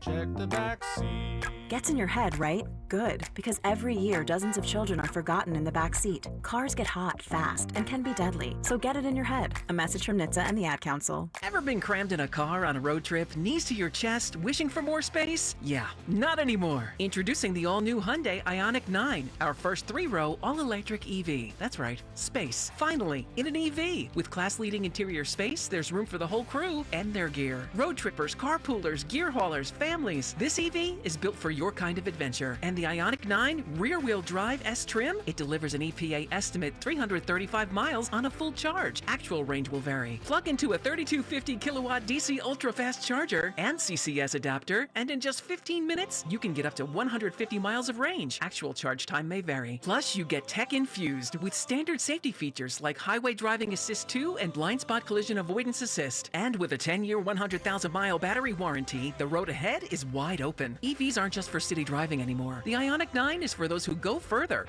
Literally. Learn more about the Ioniq 9 at HyundaiUSA.com. Call 562-314-4603 for complete details. Prescriptions require an online consultation with a healthcare provider who will determine if appropriate. Restrictions apply. See website for details and important safety information. Price varies based on product and subscription plan. Hey guys, let's talk ED because millions of men experience it, but not everyone can access or afford treatments like Viagra.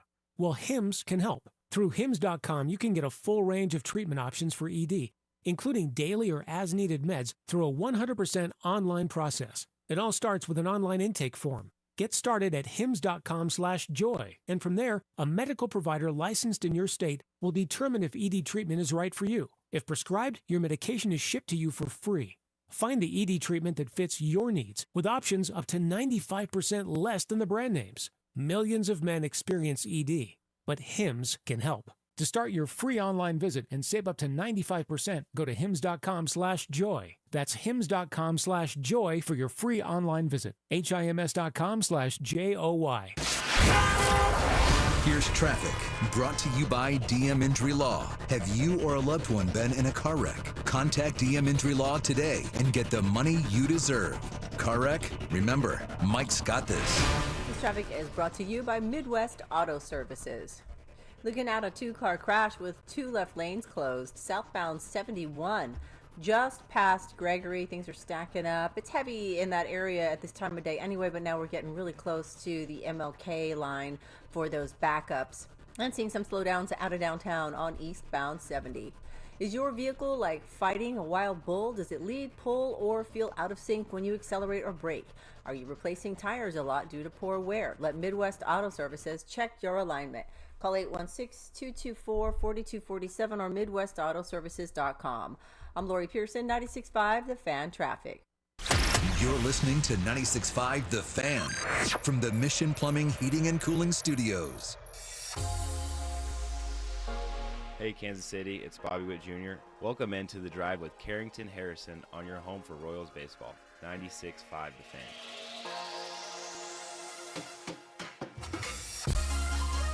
Rob, let me ask you a question. Text line, let me ask you the same question. Have you ever ghosted someone before? Like, if you ever, I don't know, matched with somebody on a social media app, maybe you met somebody and you guys were texting, that person did something to turn you off, and then you just flat out stop talking to that person. I'm not really a ghost person. I mean, I would call myself a peterer. Like, my effort is just going to peter out eventually. Like, I don't really want to do this. Maybe that's ghosting somebody, but it would just be kind of known like, hey, I'm not going to have the same energy. Or sometimes I'll just be like, hey, you know what? This probably just isn't a good fit for me. It's not a good fit for you. Maybe it's in our best interest to just go our separate ways. But I don't know if there's just going to be a hard line one day I just stop talking to you. There's a reason why I ask you this question. I don't know if this tweet, Rob, has crossed over to the Two Americas Twitter, but right now, Rob, it has 33 million views on the Twitter app. This is the tweet. This girl just told me that she ghosted me because I got too drunk and I rode the mechanical bull 3 times on our first date. Is that a legitimate reason to ghost somebody? Riding the mechanical bull 3 times, I will say, is nuts. And I can understand how Sherry is looking at you a little bit funny that riding the mechanical bull 1 time, a little bit funny. Getting drunk and riding the mechanical bull for 3 straight times, that does feel like I got to throw a challenge flag on that one. Do you think that this is a ghost-worthy situation? So, I don't think it's ghost-worthy, but I do think it's a poor decision by the man to go back a second and third time. Because I've ridden a mechanical bull before. It is impossible to do if you don't know how to do it and look cool. It's impossible to do and look like you are like on top of your game. You most likely get flipped off and you look goofy doing it. And if it's a first date, you're trying to impress this young lady or young man. And you know what you can't do? Get kicked off a mechanical bull in 4 seconds, get walloped by it, and then pop back up and be like, yeah, I'm cool. You can maybe do it once and get a laugh and move on. But 3 times a mistake. I don't think it's ghost-worthy. I don't mind the girl not going on a second date with the guy. But to just be like, oh, I'm out of here, deuces, feels like she's a bit dramatic for that reaction. I am trying to get inside the mind of a woman. I'm trying to get inside the mind. And you're telling me that this is my first time agreeing to meet up with you. I have a theory, honestly. I have a theory that women's first inclination is to tell you no. They're constantly bombarded with want to hang out, want to come over, want to chill. They're constantly being bombarded with requests. Their default is not to agree to hang out with you. Their default is to agree to not hang out with you. I don't want to go get drinks with you. I don't want to come over. I don't want to get something to eat. So you got to be a salesman and you got to convince her why, despite her normal inclination to say no, why she should say yes. She has now agreed to hang out with you. She has let her guard down enough to agree to go spend time with you. Now, I'm guessing, now I don't know this to be a fact. I'm just simply going off the tweet and we all got the same information. I'm assuming this was activity 2. I don't think you go eating at the place that has the mechanical bull. You probably went somewhere else, and maybe this is where you go have a little nightcap and you try to have a little bit of fun, or you decided to go meet up at this place for drinks. So maybe it's the only activity. You're telling me that you were slamming Crown and Cokes, and then you decided to tell Sherry, hey, I think I can ride the mechanical bull. She let you ride it the first time, and you failed miserably. You got thrown from it. Now you think you're Cowboy Carter and you want to ride it 2 more times? I understand why she's like, why did I ever give you a chance? No, I don't want to hang out with you anymore. I understand why she doesn't want to be around you. So a couple things. I don't think it's Destination 2. I think this was the spot. Do you want to go to place X for drinks and maybe some apps, and place X just happened to have a mechanical bull? I also think it wasn't Crown and Coke my guy got drunk off. This feels like he was pounding PBRs. It just feels like that's what was happening. He was on the blue label, the blue sticker beer. That's what he was doing. Pabst Blue Ribbon all day. That's 1 and 2. But you're right. I actually think if you got on the bull once, you can, to your point, sell it. Like if you had a few beers, you jump on the bull and you struggle, you could get off, you could laugh at yourself, and you could redeem yourself by just becoming the butt of the joke. But when you get off the bull and you think, round 2, ring the bell, and then it happens again, and now you're like, no, sir, I didn't hear no bell. Ding, ding, ding. Let's go a third round. That's when you're running that woman out of the bar. That's when you're sending her to wherever. I think 1 ride you could have made work. 2 and 3, oh boy. This is my question. I understand how you are attracted to watching her ride the mechanical bull. I get it. I understand. Hey, you and this woman are spending time together. All of a sudden, she goes up there and she does this. I can see how you're like, yo, that was cool. Do you think women are impressed by our ability to ride this mechanical bull? I don't know. I've never talked to somebody where this was even a possibility. Do you think, like right now, if you and your wife, happily married, love Caroline, do you think if you and her went somewhere that had the mechanical bull and then you just said, hey, you know what? I think I can ride that. But you're like, no, you can't. You're like, no, I actually think I can. And then you went up there and then you lasted, what, you got to last like 8 seconds or something? I don't know. Do you think when you get off of it, do you think she's impressed at your ability to stay on this thing? Or do you think she just doesn't care? For me, as married, I would be the butt of a joke for a while. I would get off, she'd be wildly unimpressed, and then she would make fun of me relentlessly. That would be what transpires, which is why I said maybe, the drunk bull rider had a chance to save it. If it's just 1 ride, hey, I did 1 ride, I did bad, ha ha ha, look how bad I am at this, I'm so embarrassed, I embarrassed myself, sorry, and just kind of make it a bit, I think you could have survived. But when you go up there for a second one, now you got the competitive juices flowing and you're trying to show off your ability to ride a mechanical bull at some random bar, some random honky-tonk in town. It's rides 2 and 3 that I think the mistake was. Because if I got up there, and again, happily married, if I failed, my wife would laugh at me.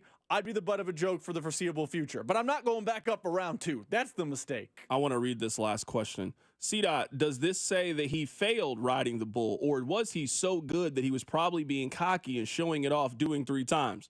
Now, I haven't ridden a whole lot of mechanical bulls, but I've also been around drunk people and seen their balance. There's no way you got too drunk and had multiple successful times on the mechanical bull. It's impossible.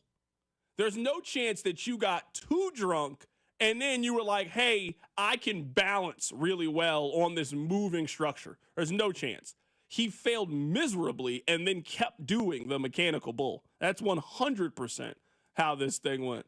I would say you earned that. You earned that block. You earned that ghost. You tried to text her, hey, I had a really good time. You never heard from that young lady ever again after you got too drunk and rode the mechanical bull 3 straight times. Let's go to the phone lines right now. Let's head to Kauffman Stadium to be joined by our Royals insider, Josh Vernier. Vern, how you doing, my man? I'm doing very well. How are you? Doing fantastic. Have you ever gone to a bar and then you rid the bull? No. No, that's for other people. No. Because why would I? So because how do you come out of that looking good? We were just reading this tweet. Someone says that he got ghosted by a woman because he got too drunk and he rode the mechanical bull 3 times. And I'm thinking, for sure, that's actually a worthy reason to not reply to any of your texts. Yeah. Oh, without question, a guy 3 times. That means he's taking it seriously, and every time, no, this time I'm going to do better. Oh God, yeah. Please pass. Vern, let me ask you this, and I actually can't think of a time that I asked you a non-Royals question first before I asked you all the other ones. I mean, they were bad for a long time. You know what? That's a very, very fair point. Vern, who are the players in baseball that would get you to buy a ticket to go to the park? Now, I only asked that question because I'm guessing Ella De La Cruz is one of those individuals that would get you out there. But you and I know well enough, I'm not expecting some noticeable attendance bump because the Cincinnati Reds are in town today. Who are those players that you think move the needle enough where on a Monday, Tuesday in Kansas City, you are noticing that people are coming to the ballpark to watch this person play? Well, there's only two guys in the sport, Aaron Judge and, the Yankees always bring out a crowd, but Aaron Judge and Shohei Ohtani. Mike Trout didn't bring the people out. Albert Pujols didn't bring the people out because when he went to the Angels, it's not like this place was packed. So, yeah, it's Shohei, it's Aaron Judge as far as Major League Baseball in 2025. I'm normally drawn to the ballpark by the pitching matchup. So, Tarek Skubal, who we'll likely see coming up on Saturday. Cole Reagans tomorrow. Hunter Green, the hard-throwing righty for the Reds, former number 1 overall pick. Zach Wheeler with the Phillies. The Aces, that's what brings me to the ballpark. And, man, with the pitch clock like we saw on the last homestand, you can have a game last an hour 47 when you couple a great pitching staff and an anemic offense, which that's the Royals in 2025.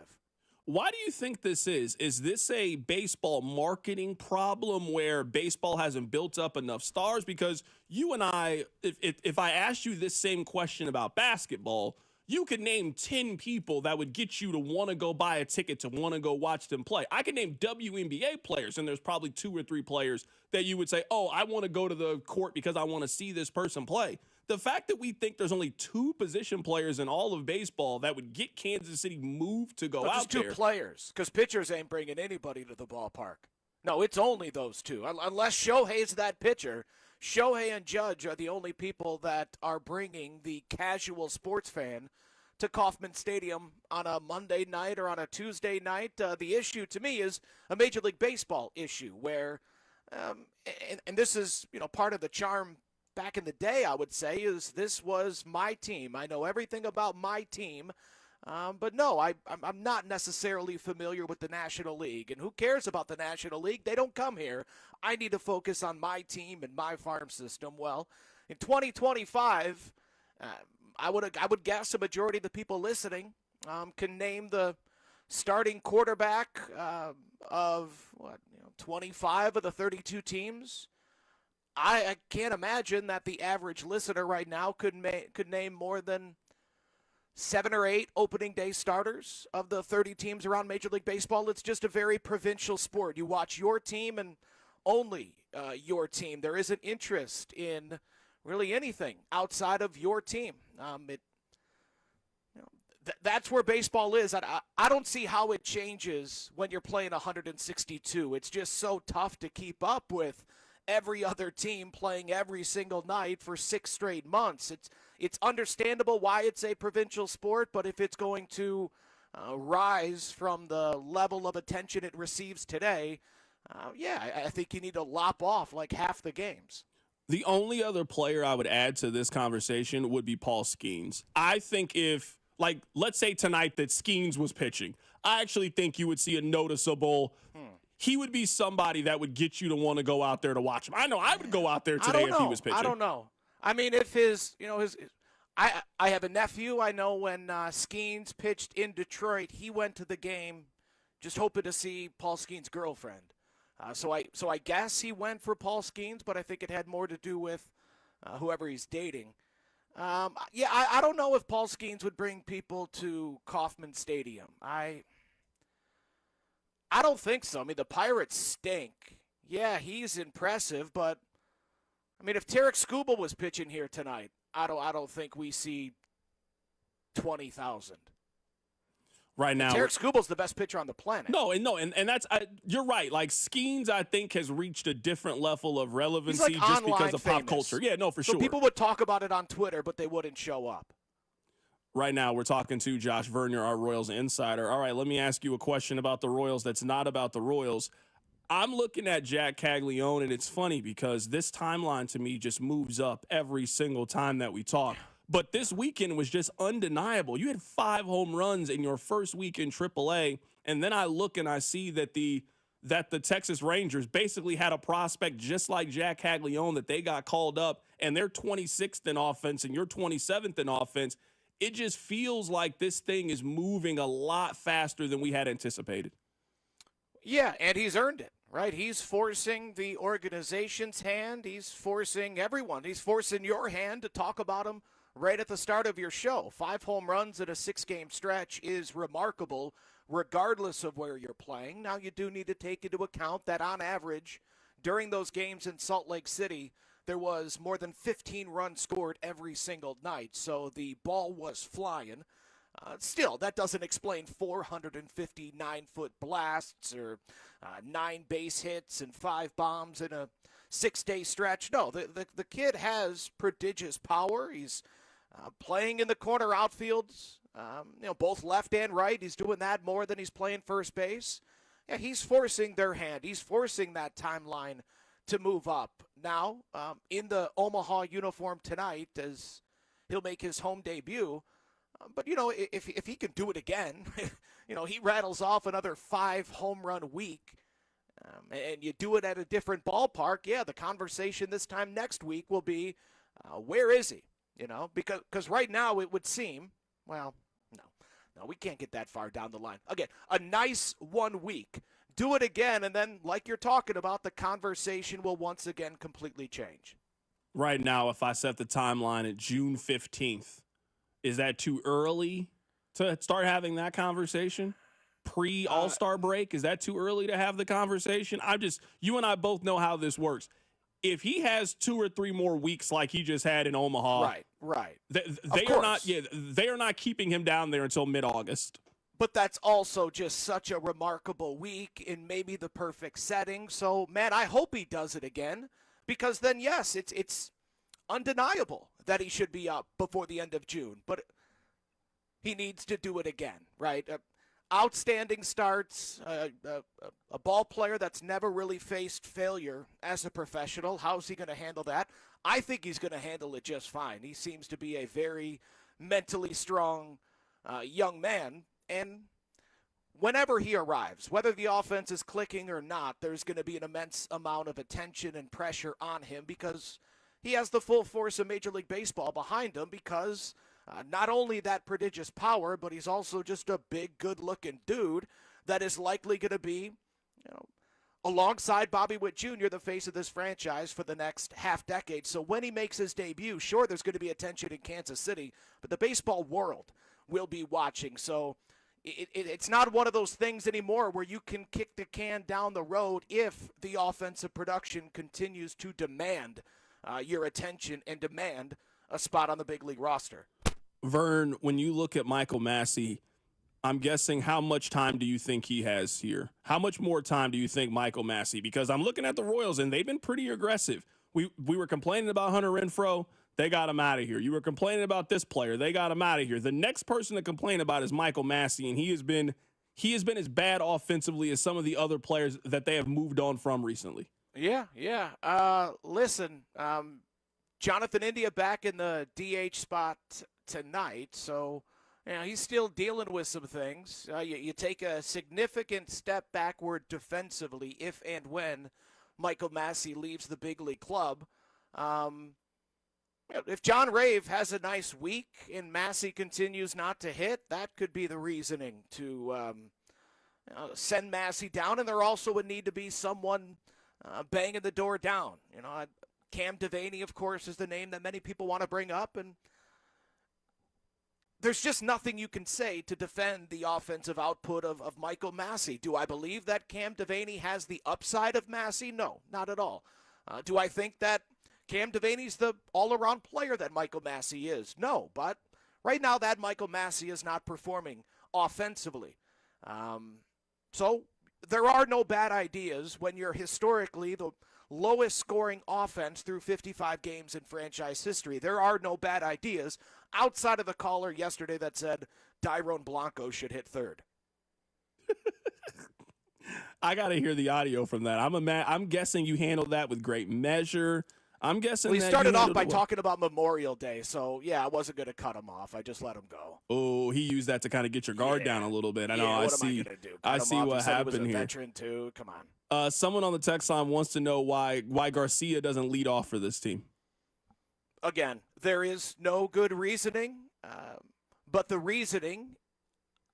Now, the team will tell you because we believe in Jonathan India, and listen, those top 4 hitters, Salvi, Vinny, Bobby, and India, we knew the offense was going to center around those 4. Those 4 need to be key if this offense is going to go anywhere. So they'll say they believe in Jonathan India, but you have to understand that you traded away Brady Singer for Jonathan India, talked all offseason about this is our leadoff hitter, this is our on-base guy, this is what the offense has needed, this is what was missing last year. We bring this guy in, and it'll take us to another level. 55 games in, I don't think that the organization just yet is ready to admit that India has fallen short of expectations. Well, maybe they would admit that, but I don't think they would send the type of wave, the ripple effect through the clubhouse and through the media by removing him from the leadoff spot. There's no arguing, though. Maikel Garcia should be the leadoff hitter. Again, if this Maikel Garcia existed last year, if this is the guy that showed up last year, Jonathan India's not in a Royals uniform. Now, you still trade Brady Singer, but you're likely getting someone else in return because you're not desperate for a leadoff hitter. You have one. He's 25, and he can do everything. But you did make that trade, and you need Jonathan India to work because he's not only here this year, he's here next year. In what role, we'll find out. But, as the calendar continues to go, just as it's undeniable when it comes to Jack Caglione, if he continues to put up numbers like this, eventually we'll get to a place where if it is indeed costing this team games, they're shooting themselves in the foot by burying Maikel in the 5 spot. But again, it's not as simple as one switch of the lineup and this thing is fixed. It's, in my opinion, it's not. Now, it could help, no doubt. It could help to have Maikel at the top, but I think this team is more than a Caglione away. I need good Salvi. I need Vinny to come through with runners in scoring position. I need Bobby to be even better. He's at an all-star level right now. We're expecting him to be more of an MVP. And outside of Maikel and maybe Waters and Fermin, everyone is falling short of their expectations. Okay, Mark Canha. But again, everyone is falling short of expectations. It's not an easy fix, in my opinion. It's not one easy fix for this offense. That is our guy, Josh Vernier, joining us on the show. You can hear from him coming up in about 2 hours as he gets you ready for Royals and Reds coming up later today at Kauffman Stadium. Vern, great stuff as always, man. Always great to catch up with you. I appreciate the time, buddy. Absolutely. That is Josh Vernier joining us on the show. Coming up on the other side, we'll play one of Rob's favorite NFL offseason games. Keep it right here, so drive. The Drive with Carrington Harrison on your new home for Royals baseball. 96.5 The Fan.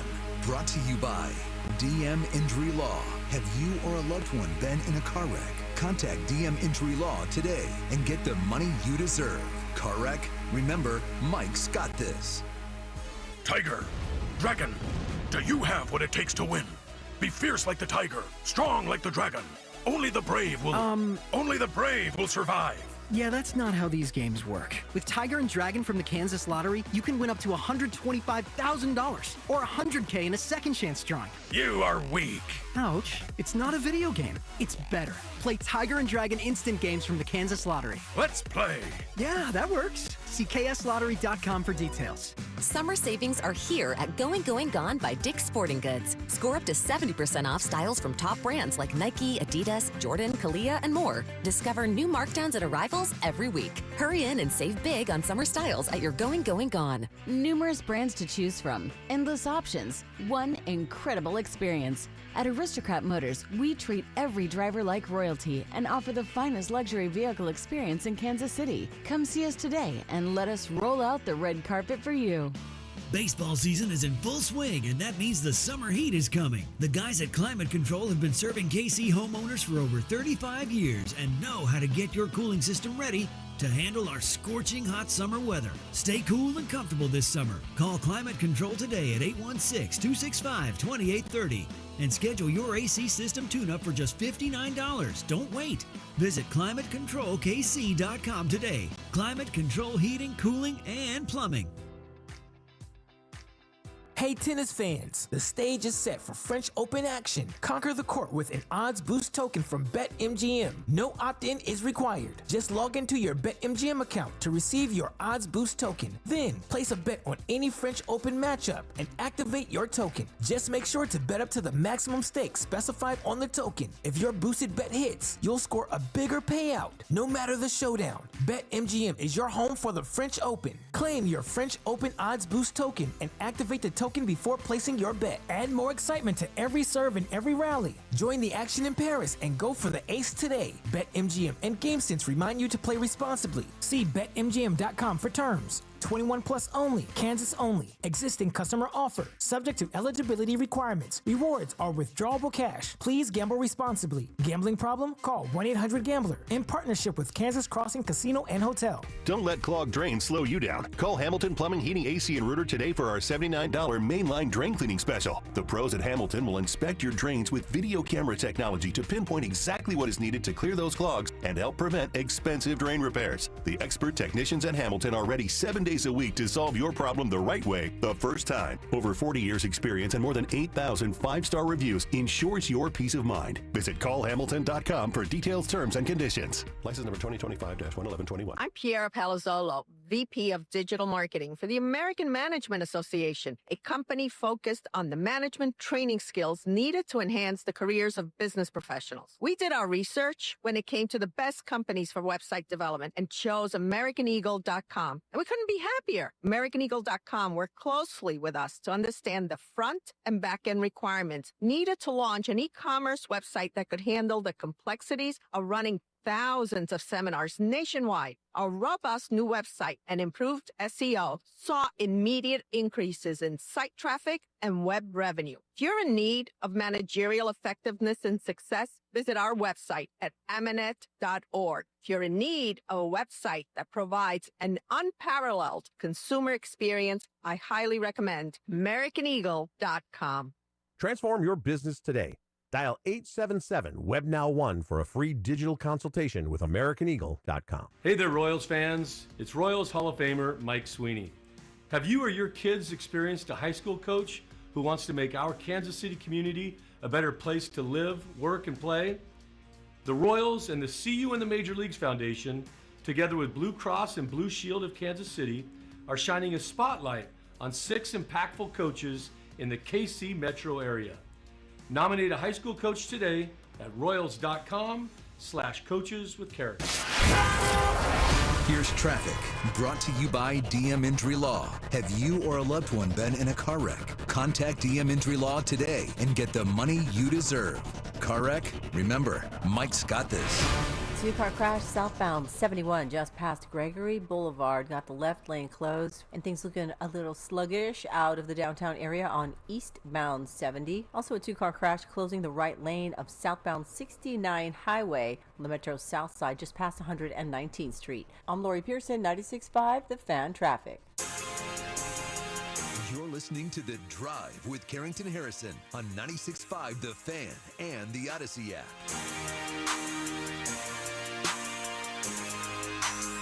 It is the off season, so that means it is time to play one of Rob's favorite games.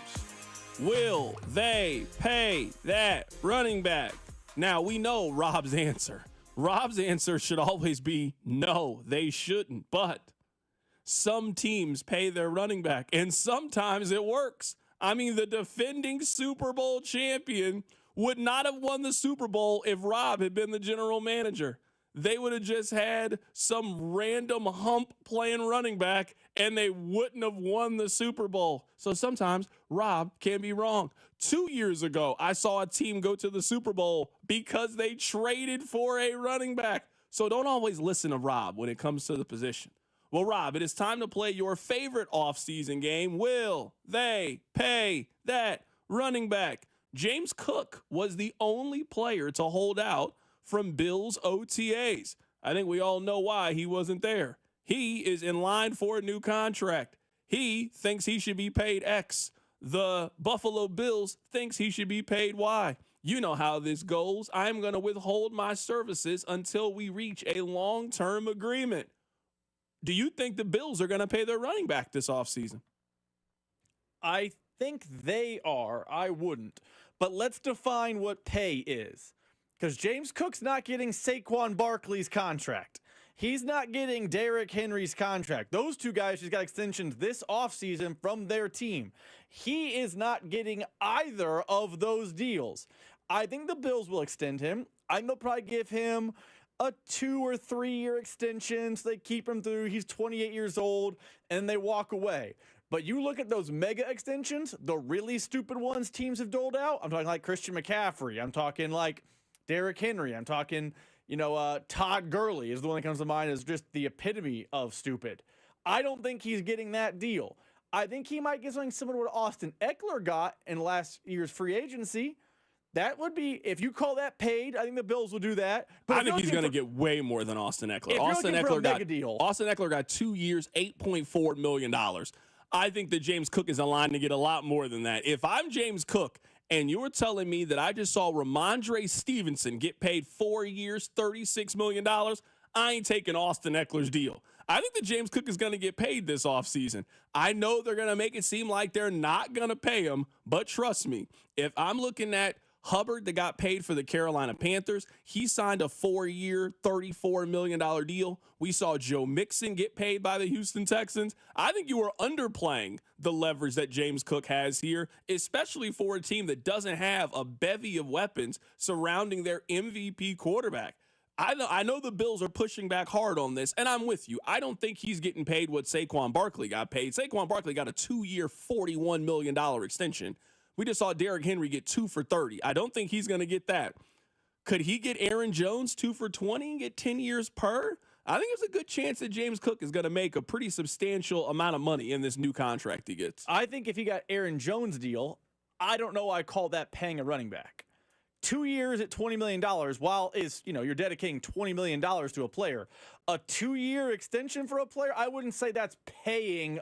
You're not paying a premium. I'm going to say it this way. I don't think James Cook's a bill when he's 28 years old. I hear what you're saying. I think you are applying the logic that we have for other positions to running backs. In terms of running backs who get paid more than $10 million a year, there's 7 of them in the league. Saquon, Christian McCaffrey, Derrick Henry, Jonathan Taylor, Alvin Kamara, Josh Jacobs, and Aaron Jones. So that's just not a position like that big-time money that we're talking about. Those guys just don't really get paid. And then if you want to extrapolate it out to $9 million. So there's 10 running backs in the league that make $9 million or more. I mean, Ashton Genty falls just right below that, obviously a rookie contract. So getting paid at running back is getting paid $10 to $12 million, somewhere in that range. I think ultimately he's going to do it. I think that James Cook, and this was a conversation that we were having, so this isn't even a hindsight is 2020.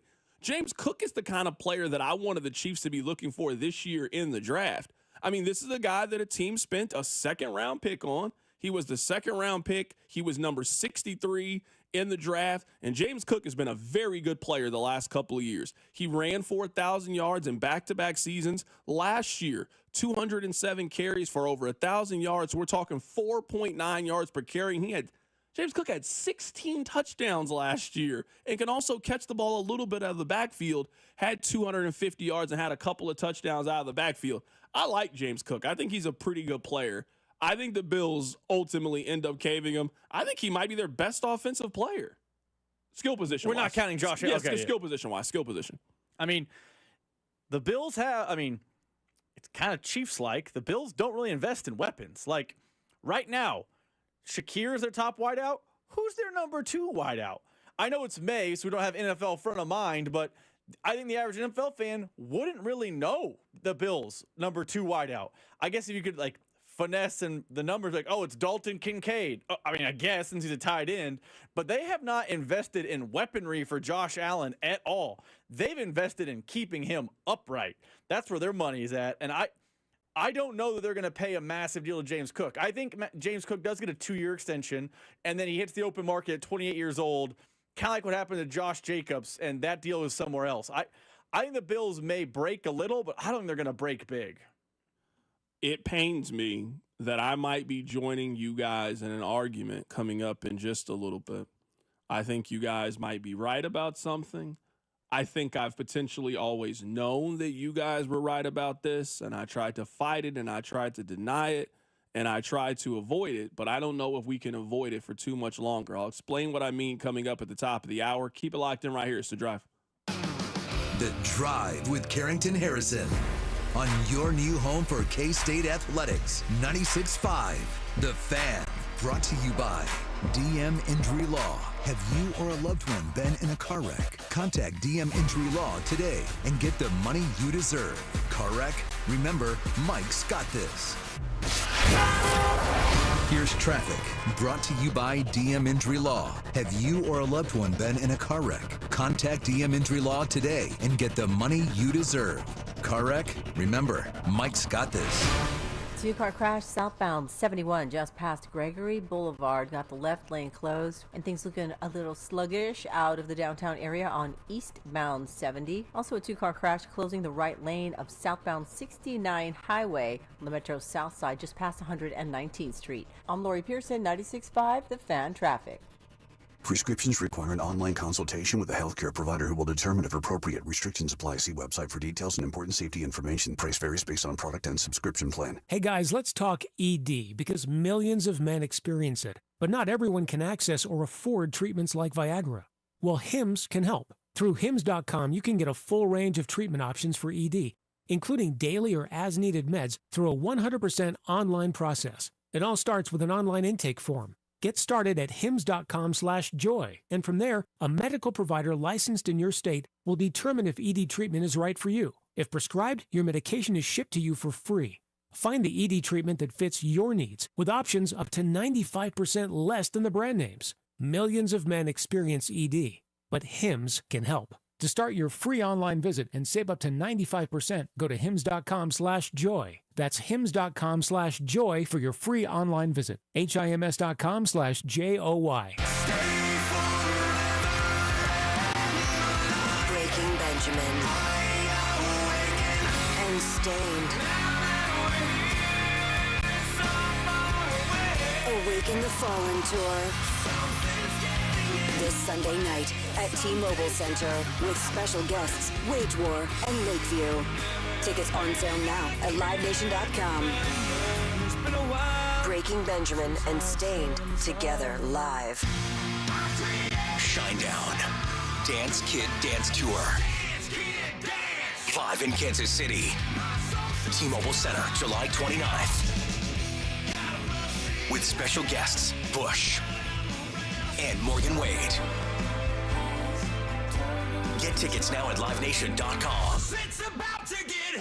Shinedown, live in concert. For more, visit Shinedown.com.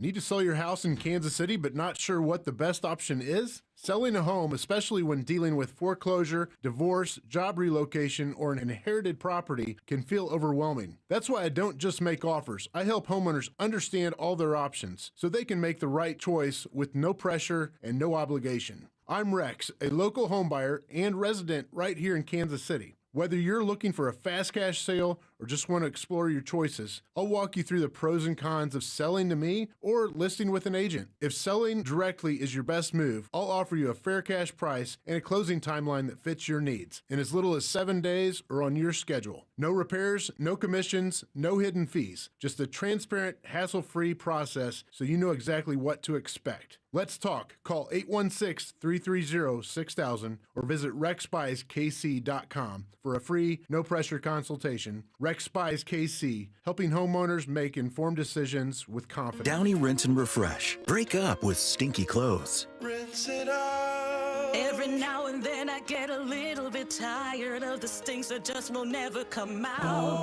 Downy in the rinse straight. Every now and then I rinse it out. One wash and it delivers. One wash, it smells so clean. Downy Rinse and Refresh, it's a dream. Downy Rinse and Refresh. Fights odor in just one wash. Guaranteed. Do you think astronauts fight over elbow room? Probably. Because advanced tech doesn't always mean more space, until now.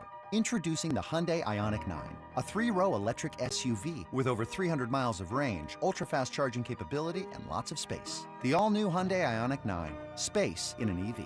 Visit HyundaiUSA.com or call 562-314-4603 for more details. Ioniq 9 is available in extremely limited quantities at select dealers in select states only. EPA estimated range based on fully charged battery. For comparison purposes only. Actual range will vary based on several factors. Men, is good enough really what you want with your sex life? This is Jeff for Heartland Men's Health. And if erectile dysfunction is making a bad bedroom experience for you and your partner, you should call us because you want your intimacy to be fantastic, both for you and the one you love. At Heartland Men's Health, our treatments have success rates of well over 90%. And because we're a medical practice focused on men's sexual health, we can offer many treatment options and even combine treatments to find the right one for you. Which means if you're like most of our patients, we can likely get you performing like you haven't in years. So make an appointment and make a change from good enough to really good. Your initial visit is just $99 and includes blood work, a medical consult, and if medically advised, a test dose. And if that test dose doesn't work in the office, your visit is free. Call 844-447-6600. That's 844-447-6600. Or go to heartlandmenshealth.com. We have 3 offices to serve you. Heartland Men's Health, a Promenic restorative health. Robsite Ford. Non-commissioned staff, low prices, best trade-ins, and the biggest selection. Visit robsite.com. When it comes to buying a car, simple wins. Robsite Ford has the inventory, the trade values, and the non-commissioned team that puts you first. No pressure, just 4.8 stars on Google for a reason. ROBSIGHT.com. Hey there, Royals fans. We've got more ways to watch your boys in blue this season than ever before with FanDuel Sports Network. Subscribe directly to FanDuel Sports Network to stream all the action, or, new this season, Royals Baseball is now available on Amazon Prime Video as an add-on subscription. You can also access FanDuel Sports Network through TV providers like DirecTV, Spectrum, Xfinity, Fubo, and more. Visit Royals.com/TV to learn more. Kansas City, this is Michael Massey. Listen to the play-by-play all season long with Denny, Jake, Ryan, and Stu right here on your home for Royals baseball, 96.5 The Fan. KFNC FM and AM, HD1 and HD2, Kansas City, an Odyssey sports station.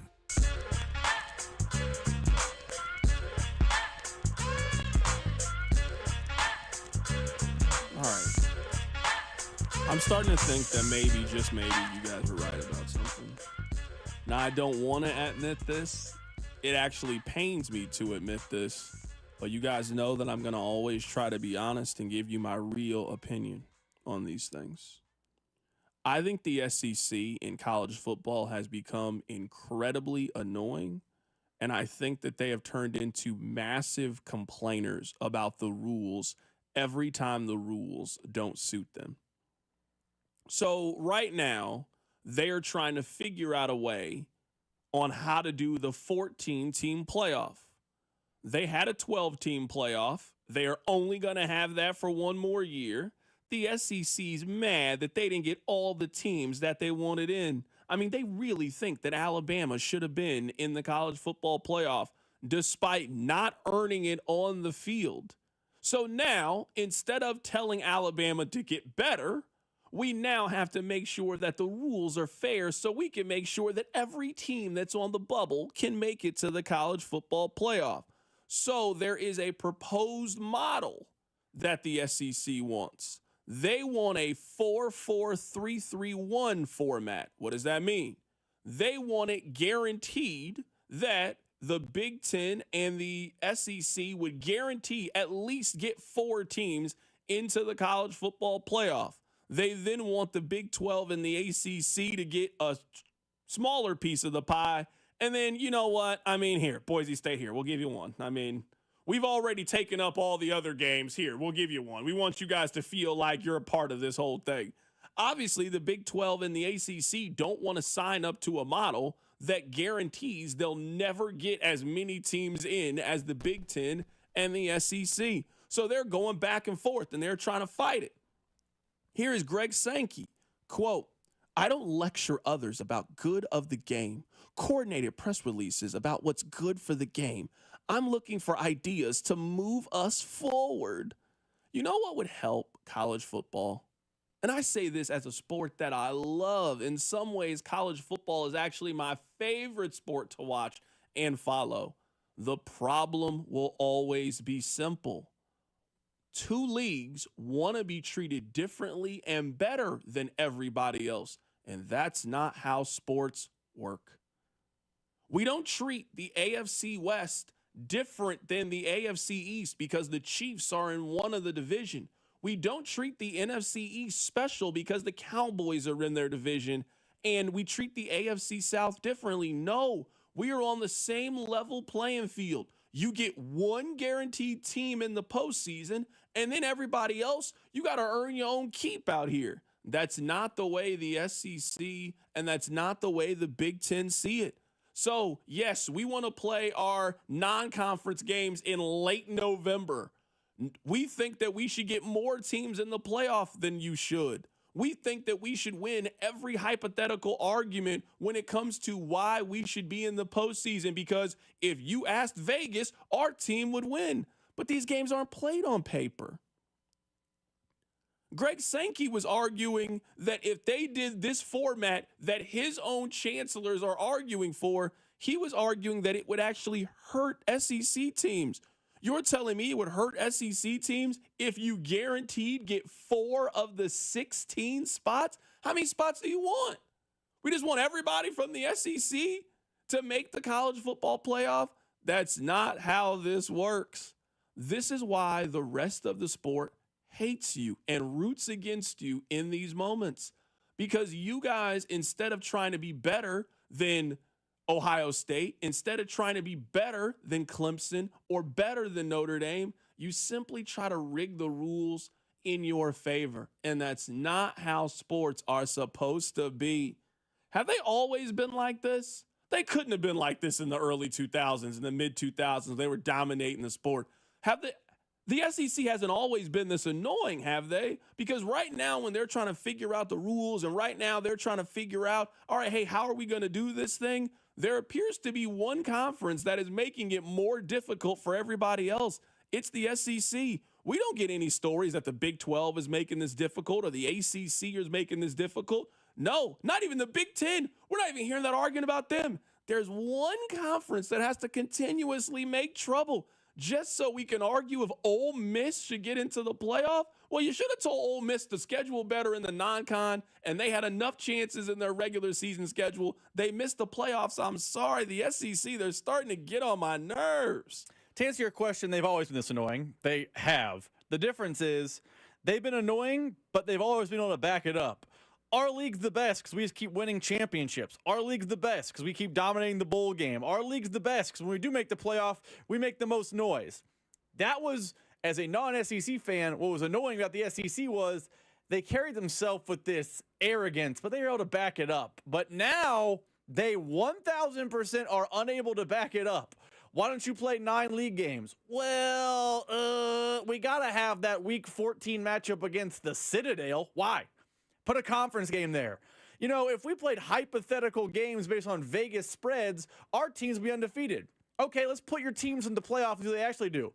You had one team make the semifinals, and you had one team get just roasted in the first round, and you got one team that got beat in their backyard in the quarterfinal in Georgia. Like, it have always been this annoying.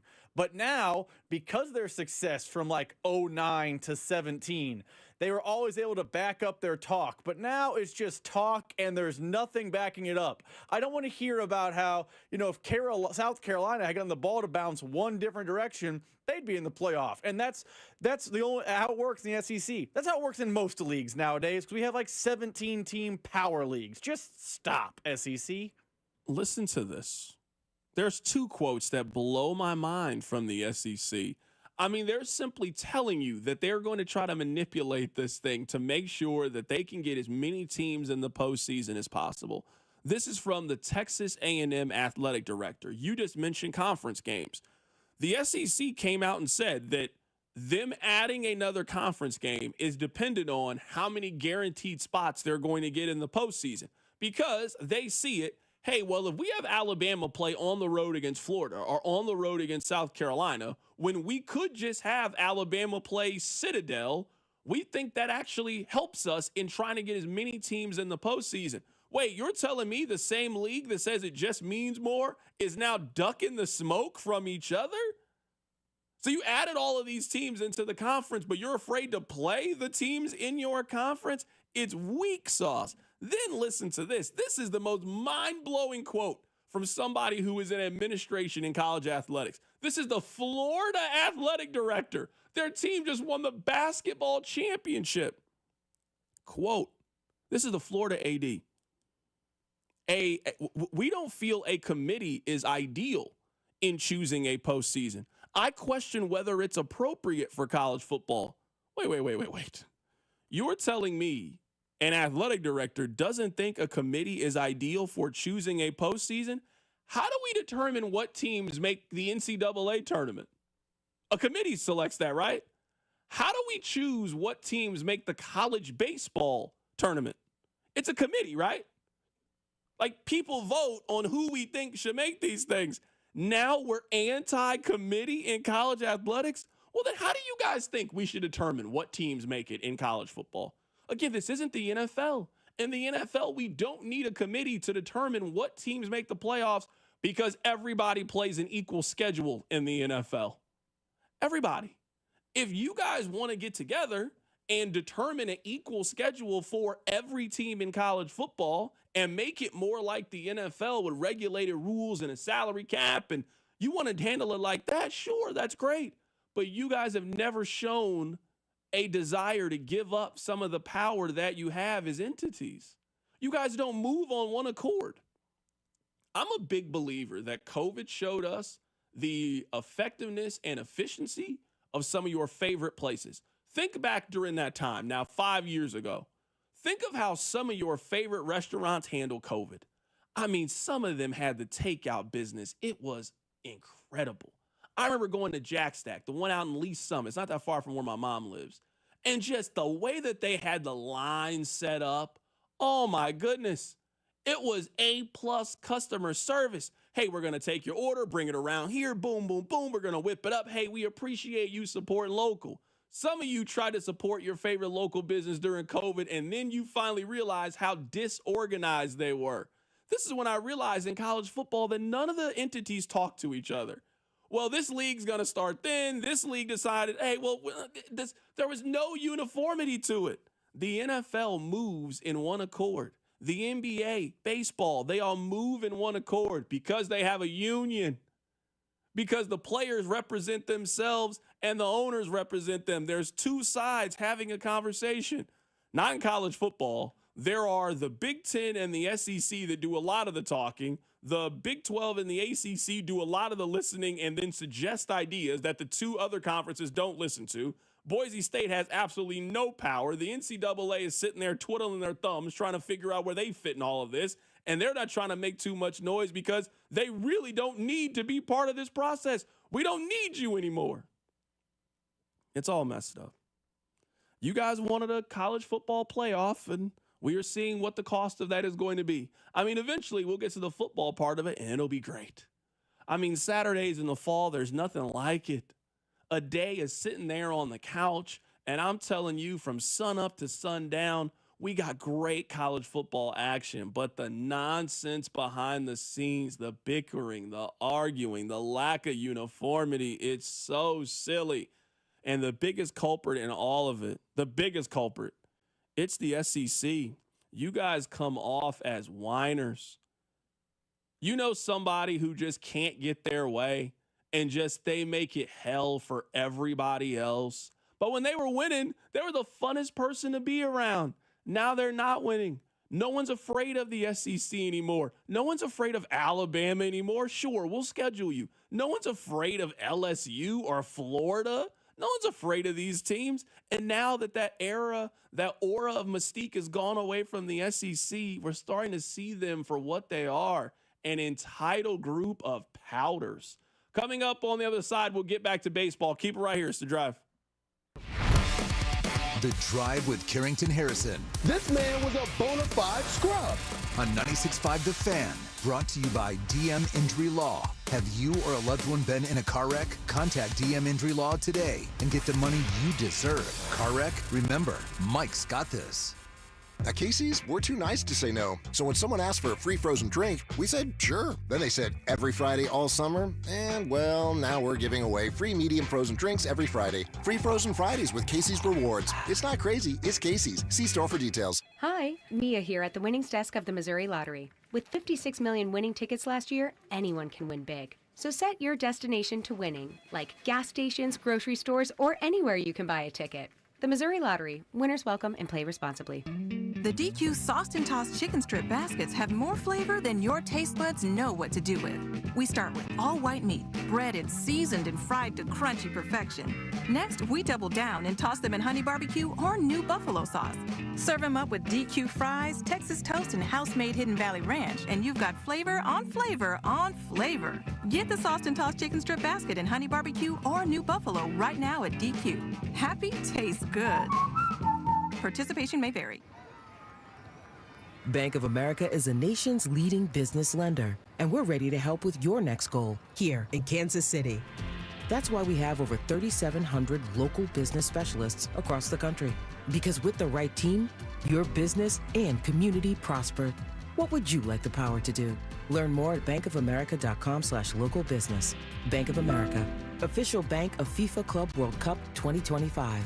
Bank of America Corporation, all rights reserved. Getting engaged? At Shane Company, we'll help you find the perfect diamond. This is your engagement ring, aka only your life's most important piece of jewelry. No need to worry. As gemstone experts since 1929, we handpick only the most beautiful natural and lab-grown diamonds cut to our high standards in every price range. We have diamonds in all shapes and sizes, ready to compare side by side right here in our store. Come see for yourself at Shaneco.com or at your local store. No appointment necessary. Shane Company, your friend and jeweler. Hey, KC, it's almost Andy Reid. Renner Garage Door isn't just opening doors this month. They're opening hearts in support of Mental Health Awareness Month. Renner is donating 5% of all sales to Authentic Life Foundation, supporting vital mental health services to those in need. For supporting this cause, you'll get 5% off your project. Call or visit rennerdoor.com, where quality and compassion open doors to a better community. R-E-N-N-E-R. The Peace Lily is so last year. Hey, has anyone worked with fiddlenecks? Shelby's popular flower shop is in full bloom. We just got a request for an arrangement that evokes air. Who's up for that challenge? No? She needs to hire a floral designer to nip foliage faux pas in the bud. I need Indeed. Indeed you do. Our advanced matching helps find talented candidates so you can connect with them fast. Redeem your $75 credit at Indeed.com/credit. Terms and conditions apply. Thanks for calling Discover. This is Nia. Hi, Nia. It's Jennifer. Did you know that Discover automatically doubles all the cash back you've earned at the end of your first year? Yeah, I work here. Okay. I was just double checking. Get it? Because Discover automatically doubles all the cash back you've earned at the end of your first year? Oh, you get me, Nia. You could say that I double get you. I guess we've taken it too far. You earn, we match. Discover Cashback Match. See terms at discover.com/creditcard. Still getting around to that fix on your car? You got this. On eBay, you'll find millions of parts, guaranteed to fit. Doesn't matter if it's a major engine repair or your first time swapping your windshield wipers. eBay has that part you need, ready to click perfectly into place. For changes big and small. Loud or quiet. Find all the parts you need at prices you'll love. Guaranteed to fit every time. But you already know that. eBay. Things, people, love. Eligible items only. Exclusions apply.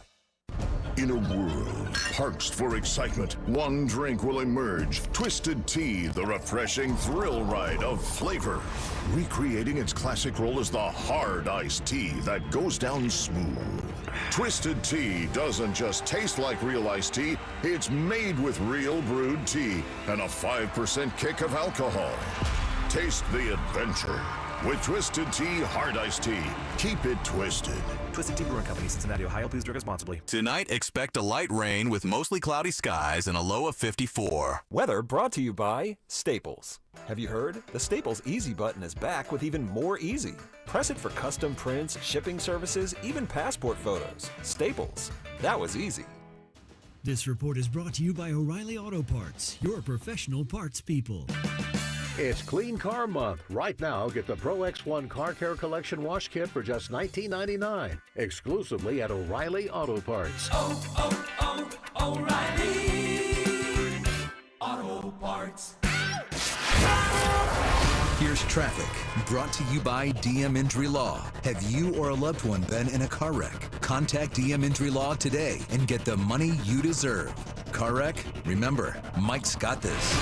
Brought to you by Connolly Plumbing Solutions, your neighborhood plumber. Call 913-768-7676 or ConnollyPlumbingSolutions.com. There is a two-car crash now on the shoulder of eastbound 435, just past Antioch Road. Seeing just a few brake lights out of the downtown loop on eastbound 70, but other than that, traffic looking good across the Kansas City Metro, northbound 635, 11 minutes from Georgia Avenue to KCI. It's springtime, time for yard work and watering. This month, Connolly Plumbing Solutions is offering a replacement outside faucet with access for only $3.99. Visit Connolly Plumbing Solutions or call 913-768-7676 to schedule. I'm Lori Pearson, 96.5 The Fan Traffic.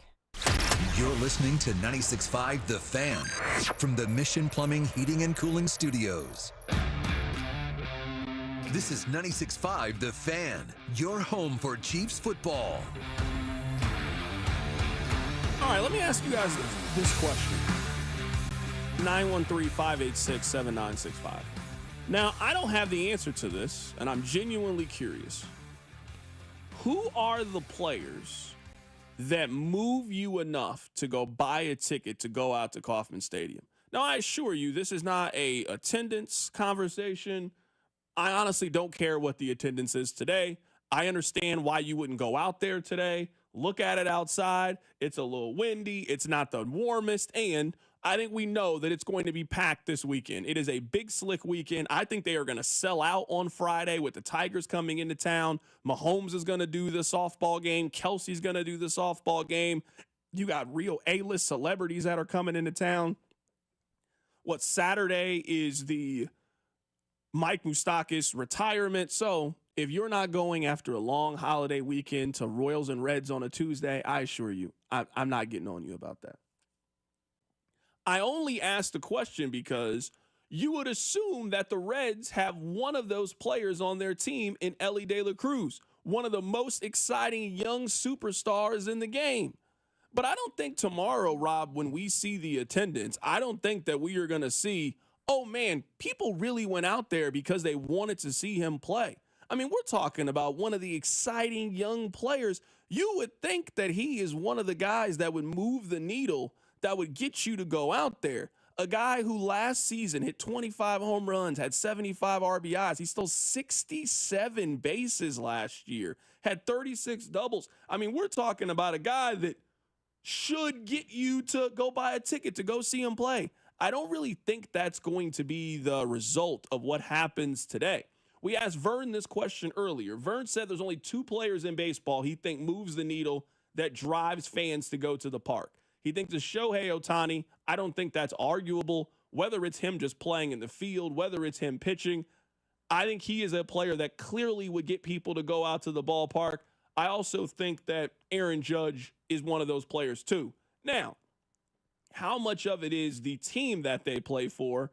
And people are just going to go see the Yankees play. It doesn't matter if Aaron Judge was on the team or not on the team. They have a national fan base. They're one of those teams that you want to go see the Yankees. I would also argue when the Dodgers come to town, they're another one of those teams. That when you combine Cooper, Flagg, and Duke, you just got magic. If you're going to combine the star power of Shohei and the Los Angeles Dodgers, you get kind of what they have right now. Is there anybody else, Rob, that you would put on this list? Because I love Bobby Witt Jr. I imagine you love Bobby Witt Jr. I'm here to tell you that nobody in Seattle is excited that the Royals are coming to town because they can go see Bobby Witt Jr. I'm not saying that's right or that's wrong, But I don't think that you are noticing upticks in Royals attendance when the Royals are on the road because people just got to go see Bobby Wood Jr. Now, how much of that is a baseball problem? How much of that is a marketing problem? How much of that is we just don't nationally keep up and talk about baseball players the same way that we did 20, 30 years ago or so? I think the answer is yes to all of those questions. But I'm willing to put Shohei on this list. I'm willing to put Aaron Judge on this list. I think that Paul Skeens is on this list. I think he is great and dominant enough as a pitcher. And you also know that you don't get many opportunities to see him pitch. I mean, if Paul Skeens was coming to Kauffman Stadium, you might get, 3 or 4 chances in his career to see him pitch. So I do think that people would go out there to see him. But I think that's so much more tied into he is a celebrity for a lot of things that don't have anything to do with him as a baseball player. But he's also really good at baseball, too. I think that's the list. I think it's 2 position players, Shohei and Aaron Judge. I think Paul Skeens is somebody that you would see an uptick if he was pitching. I mean, if it was a Reagans versus Skeens matchup, I think you would see people want to go out there and they want to see 2 of the best pitchers in baseball duel and go head to head. Is there anybody else that you would consider throwing on this list? So I'm going to put, first off, I don't think Aaron Judge on the list. And now I think that is because he's the Yankees and the Yankees draw and they don't have the player that does it. Don't get me wrong. Aaron Judge is a great baseball player and honestly a freak of nature. He's like huge. Remember we saw him, we were broadcasting out there live for the playoff game last year. He walked in, you're like, oh, that man's an enormous human being. But I think the Yankees draw no matter what. The Yankees were just okay in 15, 16, 17. After Jeter retired and before they really had Judge hit the ground running. They were still drawing really well because they're the New York Yankees. So I have a tough time differentiating how much of it is people are going to see Judge versus they're just going to see the Yankees, where I feel like Shohei Ohtani is a unicorn. He is getting people to the ballpark by himself, not just because of the hitting and pitching thing, which is incredible. But last year what he did at the plate alone was just eye-popping, and it broke his FanDuel account with how well it went. So it's just I think it's Shohei. I also will go out there later this summer when Ronald Acuna's in town. I know the Braves are coming to town, so I think Ronald Acuna's on that list. And I don't know that Paul Skeens on that list. Don't get me wrong, Paul Skeens, also incredible. I think Paul Skeens is only on that list for people who live on Twitter and exist on the internet. I think if we went and asked, 55-year-olds, if we went and asked my dad or, Scott Parks from across the way, hey, do you know about Paul Skeens? He would say no because Paul Skeens is more famous for TikTok dating than he is his actual baseball. I understand what you were saying, but I would argue that baseball needs more of that. I would say that's one of baseball's problems. I think it's a different conversation, but I agree. I'm with you, but I'm saying is if we are judging baseball's popularity off Scott Parks, that is a reason why baseball is where baseball is. That the fact that baseball is not reaching for players that are very, very popular and very famous on TikTok is an issue. I don't disagree with you. Paul Skeens is a very mediocre personality. I watched a video of him like a month ago. He and Livy Dunn were doing some kind of quiz, and I'm sitting there thinking, she's with this guy? Like, he don't got any kind of personality. He's just white toast. Like, it says he's nothing. He's not giving me anything here. But, I mean, you are dating one of the most famous women on the internet. So I understand why your popularity is the way your popularity is. I do think that Skeens is kind of one of those players. Someone on the text line says, C-Dot, I think you're wrong. I do think that people will come out and see Bobby Witt Jr. in other cities, especially after the MVP race last year. I would just say this respectfully. He doesn't get you guys to go to the ballpark. Like, Bobby Witt Jr. doesn't get you guys to go to the park. So I just don't think that Bobby Witt Jr. is really energizing people in Arizona to go watch them if he's not energizing his home market. The Royals are 24th in attendance this year. Again, this is not a you guys don't go out to the ballpark. I'm not being mad at you for that. I'm just simply saying I don't think there's a lot of players right now in baseball that on a Tuesday night, you're thinking, oh, I want to go out there. I think Shohei is one of those players. If the Dodgers were in town, people would be out there tonight. If the Yankees were in town, the Yankees come for a midweek series. What's that, in 2 weeks? They come in 2 weeks. People will be out there and they will see some of their bigger crowds.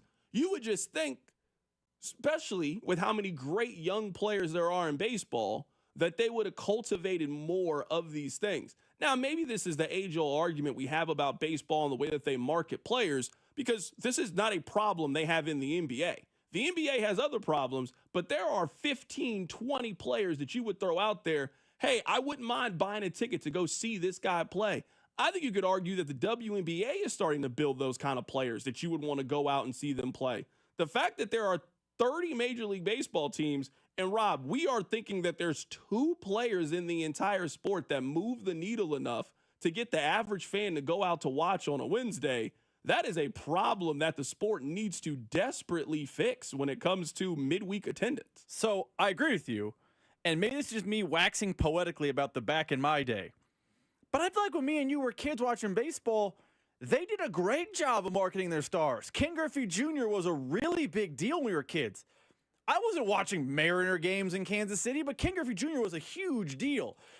Let's put Sammy Sosa off to the side, although I think he was a huge deal too, because WGN. Oh, for sure. The Cardinals, they had Pujols early, and then they had McGuire before that. Those were mega stars. Even Jose Canseco, albeit we know now that it was because of the roids. When he was in Oakland, he was a megastar. Tony Gwynn. Everyone knew about Tony Gwynn as a kid, and he was in San Diego playing for the Padres. Obviously, Chipper Jones, again, a little different because of TBS, but I feel like we could go through and name big-name players that were on teams across baseball. I remember when the Rockies came in town, I was excited. I'm like, I want to go see Todd Helton. Like, that was a thing when we were kids. What happened? Why isn't baseball able to do that anymore? Because, and again, it's possible I'm waxing poetically, and maybe it didn't have a national feel. But it felt like when a team had one of those types of guys was in town, when, oh my goodness, can you believe player X was rolling through Kansas City? It felt like a big deal. And now, Ellie De La Cruz, who is Cincinnati Reds' Bobby Witt. He's a really good baseball player. He's exciting as a shortstop. He's the kind of player that might not get 40,000 in the ballpark, but you get more than 12.5, which is what they'll do tonight. Why are they not marketing them the same way they did Griffey and those guys? What happened, baseball? I think that's a great question. I think some of this responsibility has to fall on the baseball players. How many baseball players do you think are interesting? We love Bobby Witt Jr. Is Bobby Witt Jr. an interesting personality? He is an incredible baseball player. No question about it. Is Bobby Witt Jr. interesting? What is Bobby Witt Jr. like? Is Bobby Witt Jr. dating anybody? What are Bobby Witt Jr.'s hobbies? Like, think about, we have 2 superstars in our city. You know a lot about Patrick Mahomes. Patrick Mahomes also wants you to know a lot about him. He wants you to see his kids. He wants you to see his family. He wants you to know what he's doing in his free time. Is that what Bobby wants to be? Patrick Mahomes moves like someone who wants to be a celebrity. And I'm not saying that's a bad thing, but Patrick Mahomes' offseason is one like a celebrity's would be. I want to go to the Met Gala. I want to go to the U.S. Open. I want to go to Coachella. I want to do superstar things. Is that the way Bobby wants to be? So I think part of it is just who you are as a person and sort of what you're building and what your brand is. Bobby plays baseball. I don't know if you can be famous just playing baseball anymore. Or if you do it, you better be in one of those big markets. Aaron Judge wouldn't be that famous if he was in Kansas City, Missouri. He wouldn't be that famous if he was in Milwaukee. He plays for the Yankees. So the fame is just kind of built in. You get asked to do SNL if you play baseball for the Yankees. They ain't asking you to host Saturday Night Live if you play baseball for the Kansas City Royals. Not if you don't do other things. You better be dating somebody famous. You better have a TikTok account. You better be funny. You better have some other stuff going on for you. I think that's maybe the problem, at least in this conversation that we're having, is I just don't think baseball players are very interesting. Part of why you like Derek Jeter so much is not just he was really good at baseball. It was a lot of the other things that made him a celebrity that people care about. Yeah, but to the Derek Jeter point, and you're right, it's a personality thing. Like, I would tell you when Mike Trout was best player in baseball, he had that Bobby personality. I play baseball. That's what I do. That's it. And there's nothing wrong with that. But, like, I think some of the celebrity of Derek Jeter is who he dated because he lived in New York. Like, we know everything about Patrick Mahomes, and it's because of the era. Just really quick to point out here, Travis Kelce does not live in New York, and Travis Kelce is dating the most famous woman in the world. That's true. I think part of the allure of Jeter was that graphic every once in a while they would flash up of the 9 different women he dated, which that part is unique to New York. But like he was becoming that sort of star before social media and the internet. He was just a player on the Yankees and became that level of stardom. Nomar Garciaparra, he was never the same star as Jeter, was a star of our childhood. Who's the Nomar Garciaparra of baseball right now? Who's the guy that it's a good player on a big market team that you know and it draws you out there because, hey, Nomar's coming to town? Does that player exist anymore? And it could be chicken or egg. Is it baseball's fault or the player's fault? I don't know, but I don't know that player exists right now. No, and I think that's a very good point. I think that you and I are probably more, I guess, on the same accord of this than anything.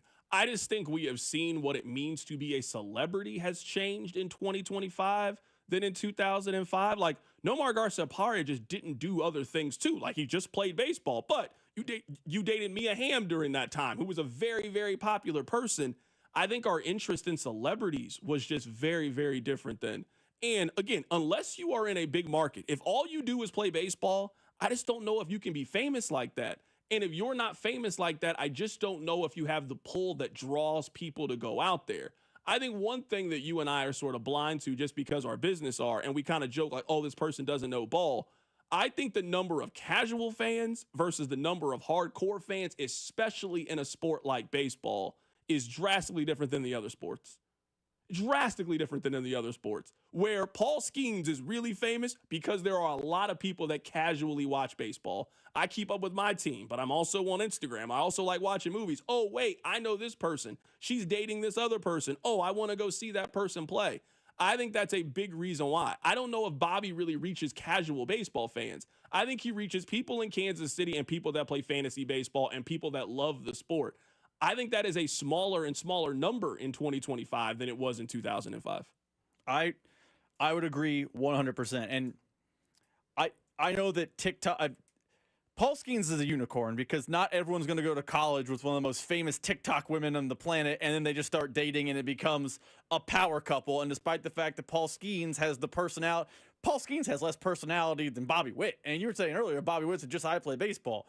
Paul Skeens makes Bobby Witt look like he could host SNL. Like Eddie Murphy. Yeah, like Eddie Murphy. Hey, can you believe the personality Bobby has compared to Paul Skeens? So Paul Skeens is a bit of a unicorn. But is there something baseball can do to grab that TikTok generation short of just dating TikTokers? Like, you're right.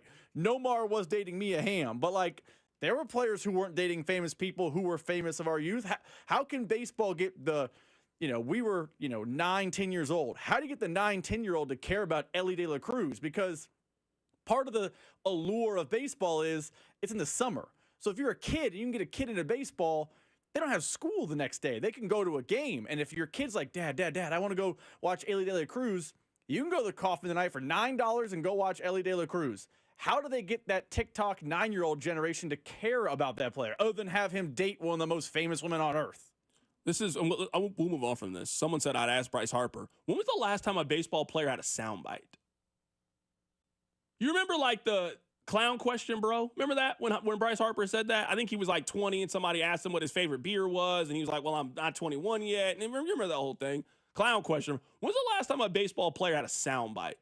When was the last time that a manager had a big blow up on the field? Like, baseball just has less personality now than it used to when it felt like we were kids. Like, who's the Manny Ramirez? Like you mentioned, who's the Nomar Garciaparra? Who's the Manny Ramirez? Just a fun player that y'all like. Who's David Ortiz? They just don't have a lot of fun players, it feels like, in baseball that would really draw you towards a lot of those things. We can get back to this. I was just curious with Ellie De La Cruz in Kansas City coming up later today. I was just curious if he's a player that is driving you to the park, if he is a player that you are keeping up with, if he's a player that would get you to go out to the park this week. Again, this is not me. If you guys aren't going, I'm not going to any of the Reds games. So this is not me telling you should be going out there. I'm going out there on Friday because everybody's going out there on Friday. Big Slick, Tigers in town. The weather's going to be good. I'm going on Friday to watch the Tigers series. I imagine a lot of you are also going out there this weekend to watch the Tigers. The Reds, I'll watch it at home. I'll watch it on television. I'll catch Ellie De La Cruz another time. He is not a player that would get me to go out to the park to go watch them. Rob, did you know we are 100 days away from the start of the NFL season? I don't know if you knew that or not. We are 100 days away. Let me ask you this question. And coming up on the other side, we will talk about a situation that every single person listening has been in. But let me ask you this. Who do you think has the most pressure on them heading into this season? I think the answer is Caleb Williams, Maybe you think the answer is Lamar Jackson. You've won a couple of MVPs, haven't gotten to the Super Bowl. Maybe you think the answer is Josh Allen, won MVP last year, never gotten to the Super Bowl. Like, the answer is usually a quarterback. I think the answer is Caleb Williams. I don't think a team has bent over more backwards to try to accommodate one player than the Bears have for him. And you were telling me this offseason we have to deal with quotes that you didn't want to be here. Now, I'm sure they probably knew about the book and the quotes and all of those things, but all we've done is try to accommodate you. We went out and got the coach that you wanted. We got the offensive-minded coach in Ben Johnson. We went out and we traded for a potential Hall of Fame offensive lineman in Joe Thuney and then gave him an extension. We went out and we got Jonah Jackson for you. Look what we've done. The last 2 years, the Bears have spent a top 10 pick on a pass-catching weapon. They spent the 10th overall pick on a tight end. They then spent their second-round pick on a wide receiver. All the Bears have done is try to give Caleb Williams all the parts that he needs to go out there and have success. You got Romo Dunze, Luther Burden. You got the Loveland kid from Michigan. All you've done is get more and more things. Hey, man, if the Bears miss the playoffs, there'll only be one person they will blame for that. They ain't blaming Ben Johnson for that. They will be blaming Caleb Williams. I think he has the most pressure on him heading into the season. We are 100 days out. Who do you think it is? I think it's Lamar and Josh Allen. I think Caleb Williams is in the conversation. I think he's part of the group.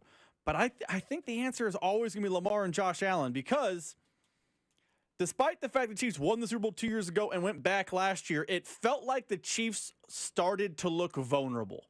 For the first time in the Mahomes era, you felt like, oh, they might get caught this year in the postseason. You know what happened? They didn't. The Mahomes and the Chiefs just ran through them. Beat them 2 years ago in their house, and then this year, Josh Allen, the MVP, came to town, beat him again. Like, it felt like the Chiefs were kind of ripe for the picking the last 2 years, and they didn't get them.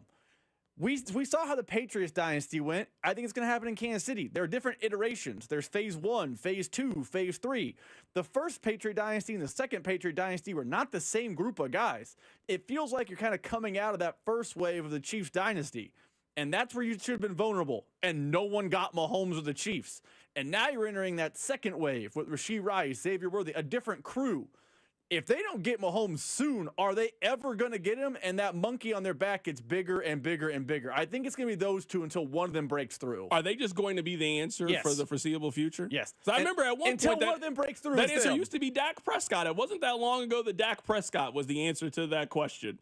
And Dak Prescott, I feel like he's kind of lost a little bit of the shine. I feel like people have just kind of moved on. I think we all know what Dak Prescott is at this point. He's also the third best player in his own division. So, I mean, I don't really know what we're supposed to talk about with you. Jalen Hurts is better than you are. Jaden Daniels is better than you. The third best quarterback in your division is not winning the Super Bowl. That's not usually how this goes. Coming up on the other side, we all have been in this situation. I'll tell you what it is. Keep it right here, so Drive. Hey, it's Lucas Ursig from the Kansas City Royals. You're listening to The Drive with CDOT on 96.5 The Fan. Brought to you by DM Injury Law. Have you or a loved one been in a car wreck? Contact DM Injury Law today and get the money you deserve. Car wreck? Remember, Mike's got this.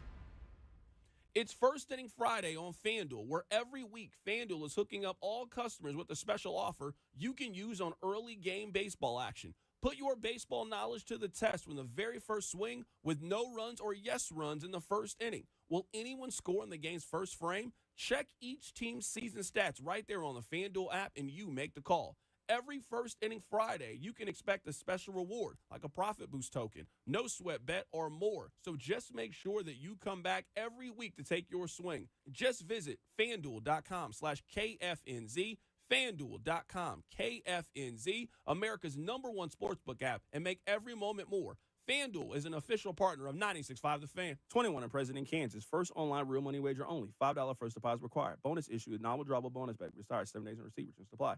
See terms at sportsbook.fanduel.com. FanDuel is offering online sports wagering in Kansas. Under agreement, Kansas Star Casino, LLC. Gambling problem. Get them at your best bet. Call 1-800-522-4700. Raise the KansasGamblingHelp.com. Get 5 quarts of Syntec Full Synthetic and a MicroGuard Select Oil Filter for just $32.99 at O'Reilly Auto Parts. In-store only. Limit supply. O'Reilly Auto Parts.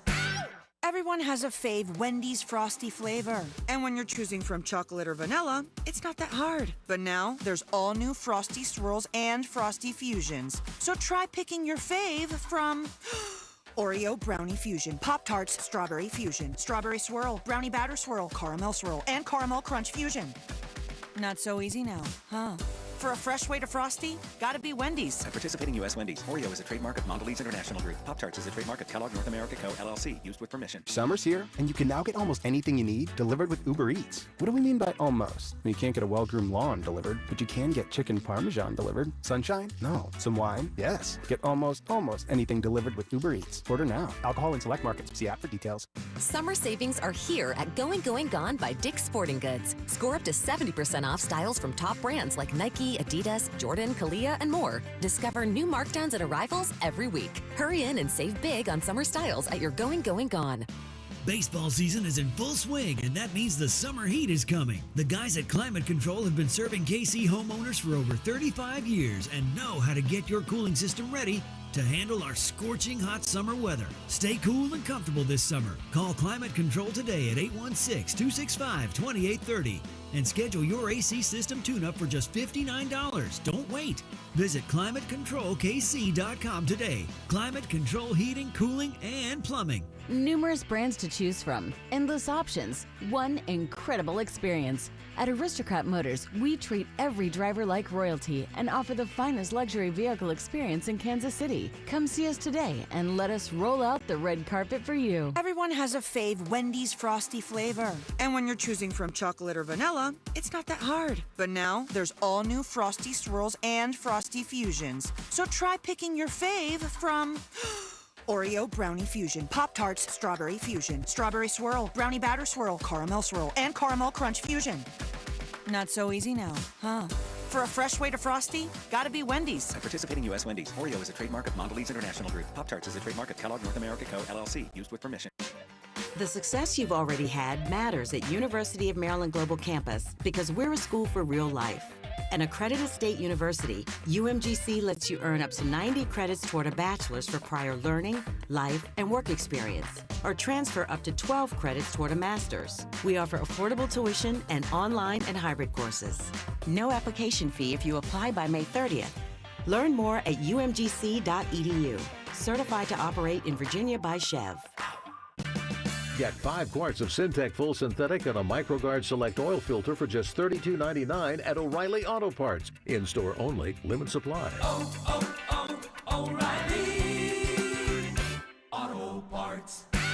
Everyone has a fave Wendy's Frosty flavor. And when you're choosing from chocolate or vanilla, it's not that hard. But now there's all new Frosty Swirls and Frosty Fusions. So try picking your fave from Oreo Brownie Fusion, Pop-Tarts Strawberry Fusion, Strawberry Swirl, Brownie Batter Swirl, Caramel Swirl, and Caramel Crunch Fusion. Not so easy now, huh?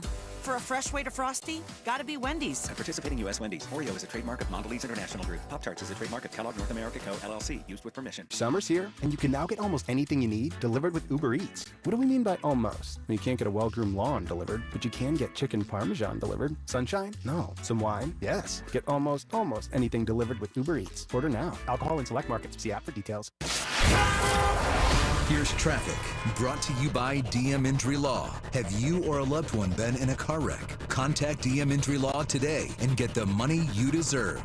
Car wreck? Remember, Mike's got this. This traffic report is brought to you by Midwest Auto Services. Debris in the roadway, closing the right lane of southbound 35 just past Southwest Traffic Way. Things looking pretty heavy into downtown via northbound 71, out of downtown on eastbound 70, and some brake lights northbound 435. They start at about Front Street and finally ease up once you get to 35. Is driving your vehicle like fighting a wild bull? Does it lead, pull, or feel out of sync when you accelerate or brake? Are you replacing tires a lot due to poor wear? Let Midwest Auto Services check your alignment. Call 816-224-4247 or MidwestAutoservices.com. I'm Lori Pearson, 96.5 The Fan Traffic. You're listening to The Drive with Carrington Harrison on 96.5 The Fan and the Odyssey app. All right, we'll get back to serious sports things coming up at the top of the hour, but the Royals lost their series this weekend, and what else are we going to do? I want to read a news story to you guys because I imagine that all of us have been there before. They put together a study to determine what is the most emotionally triggering text message that you can send.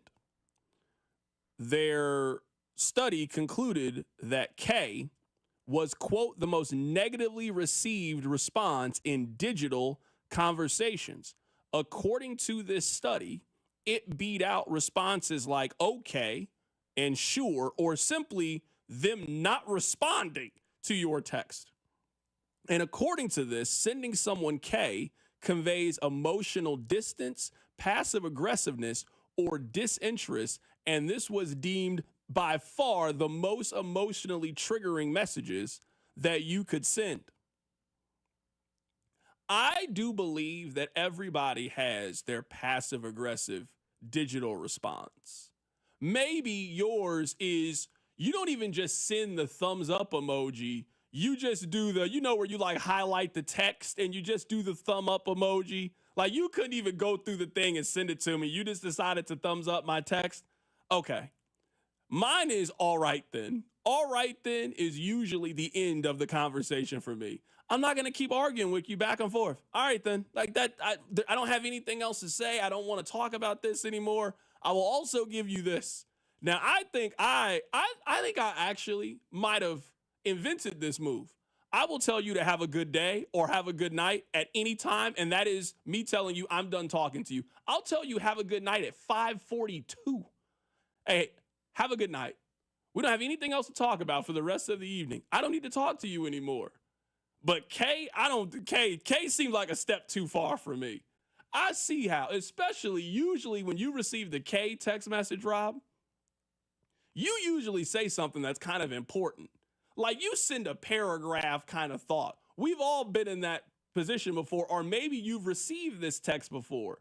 You really had something that you had to say. You're doing your best to try to communicate with this individual. They tell you all the time, communicate. You don't communicate enough. All right, I'm going to try it. I'm really going to communicate now, and I'm going to tell you how I think. And after me doing exactly what you told me to do, you're just going to send me K? You didn't think enough about me to put the O on there? K? This might actually be the right answer. This might be the worst text message that you can respond. I could certainly understand you're triggered by somebody replying to you simply K. I get it. K is absolutely the worst because the worst for two reasons. One, as you laid out, it feels super passive aggressive. Hey, you want to get dinner tonight? Okay. Okay, now I'm angry. Or I'm telling you something important, I get K back. I feel like we're fighting. I feel like we're about to have a longer conversation. That's why it's annoying, number one. So you're right there. Two, and maybe this is just me, superfluous and unneeded texts are the worst. Hey, man, we're headed to Johnny's. Well, we're going to be there at 5. I don't need you to text back K. No. Just, we're good. React to my text or whatever. We've made plans. Hey, I know me and you talked about meeting downtown for the KU game, watch them play Arizona Sprint Center. I'll be at your apartment at, 6:15. K. Don't send me that. I don't need it.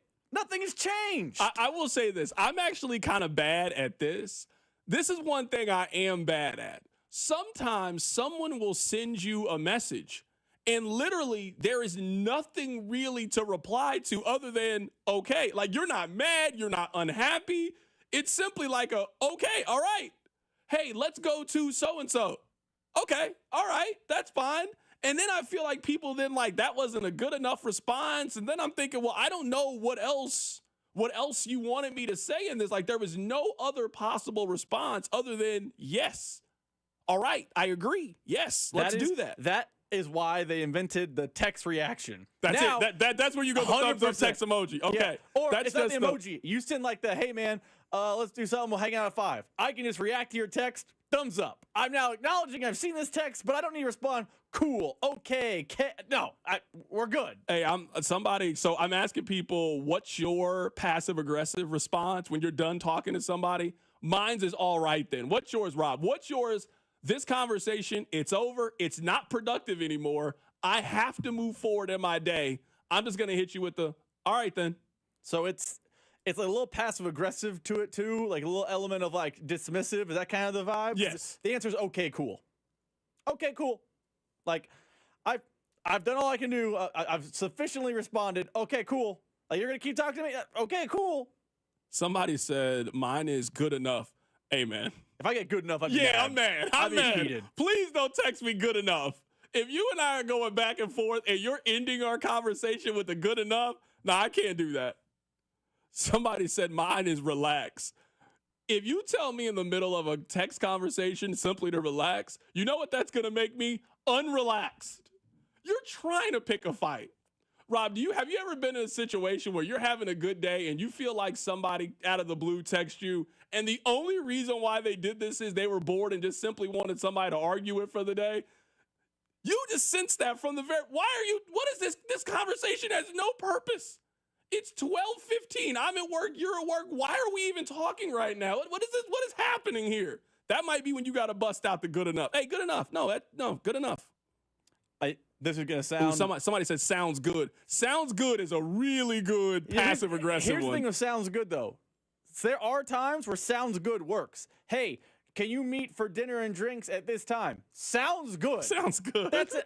It does sound good. It does sound good. Sounds good. You know what we actually need? We actually need a bracket. We need a tournament of passive-aggressive text. Somebody says mine has got it or sounds good. That I'm telling you, sounds good is also a really good, that's the end of it. That's a good one. Oh, that's a really good one. Somebody say, okay, big guy. Okay, all right.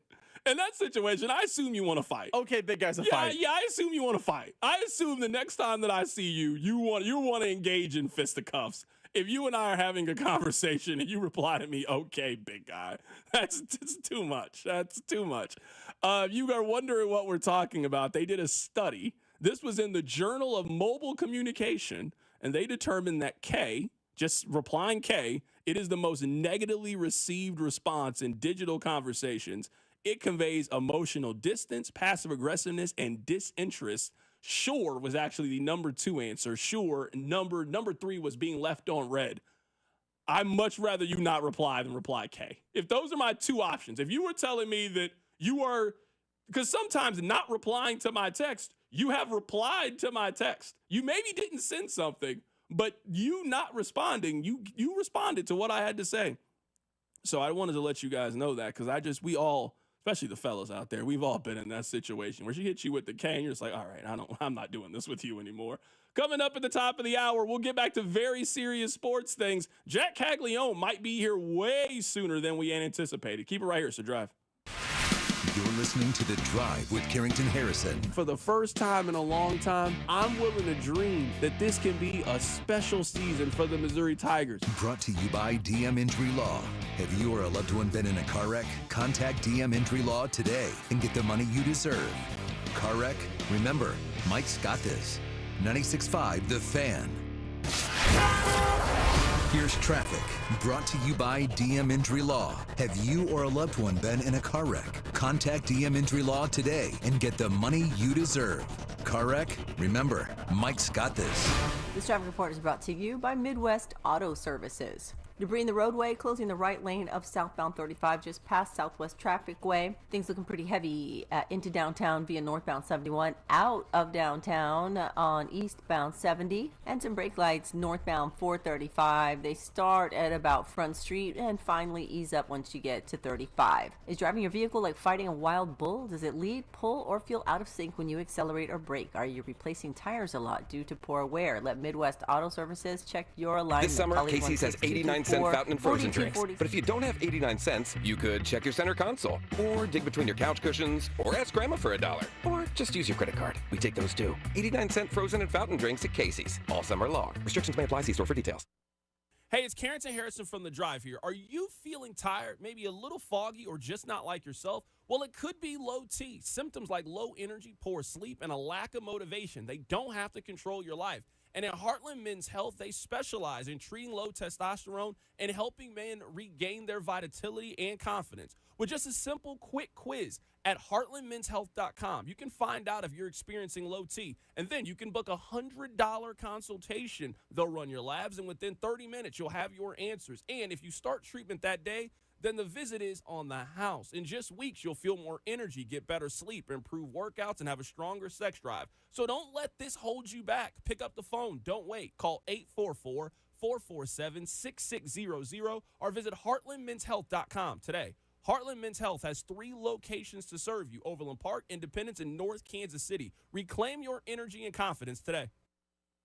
It's time to build that dream deck over at All Weather Decks. Schedule a free estimate today at 913-206-1974 or online at allweatherdecks.net. All Weather Decks, the right deck at the right price. Hi, Mia here at the winnings desk of the Missouri Lottery. So, I wanted to write a thank you note for every dollar Missouri Lottery players have given to Missouri and education. But that would be 8.4 billion notes. So to save a little time and a whole lot of paper, here's just one.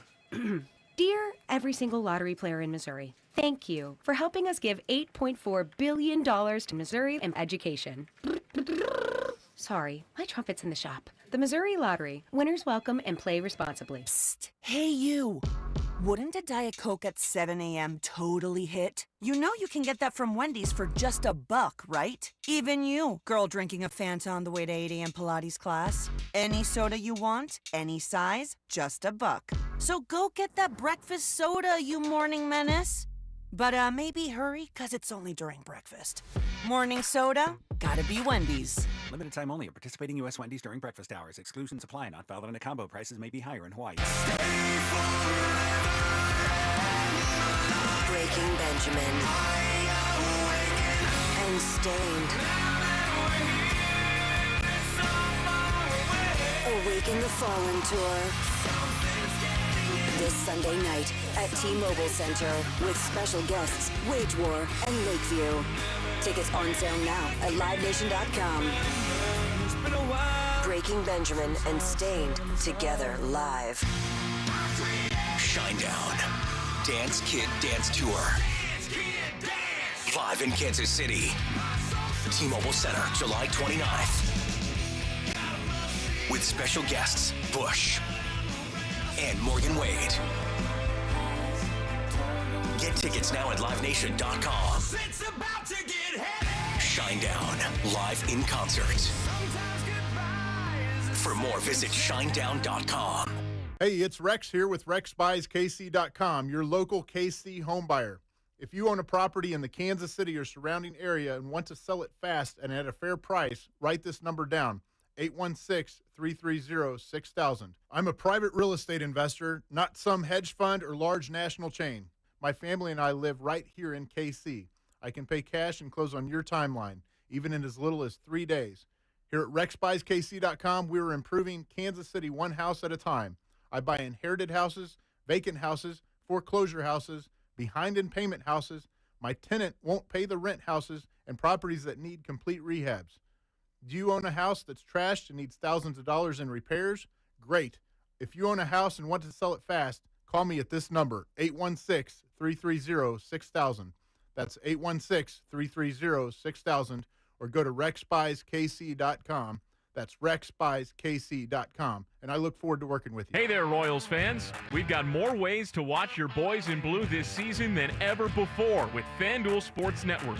Subscribe directly to FanDuel Sports Network to stream all the action, or, new this season, Royals Baseball is now available on Amazon Prime Video as an add-on subscription. You can also access FanDuel Sports Network through TV providers like DirecTV, Spectrum, Xfinity, Fubo, and more. Visit Royals.com/TV to learn more. Go check out 96.5 The Fan's Instagram page for videos, giveaways, and behind-the-scenes content. Your home for Kansas City sports. 96.5 The Fan, KFNC FM and AM, HD1 and HD2, Kansas City, an Odyssey sports station.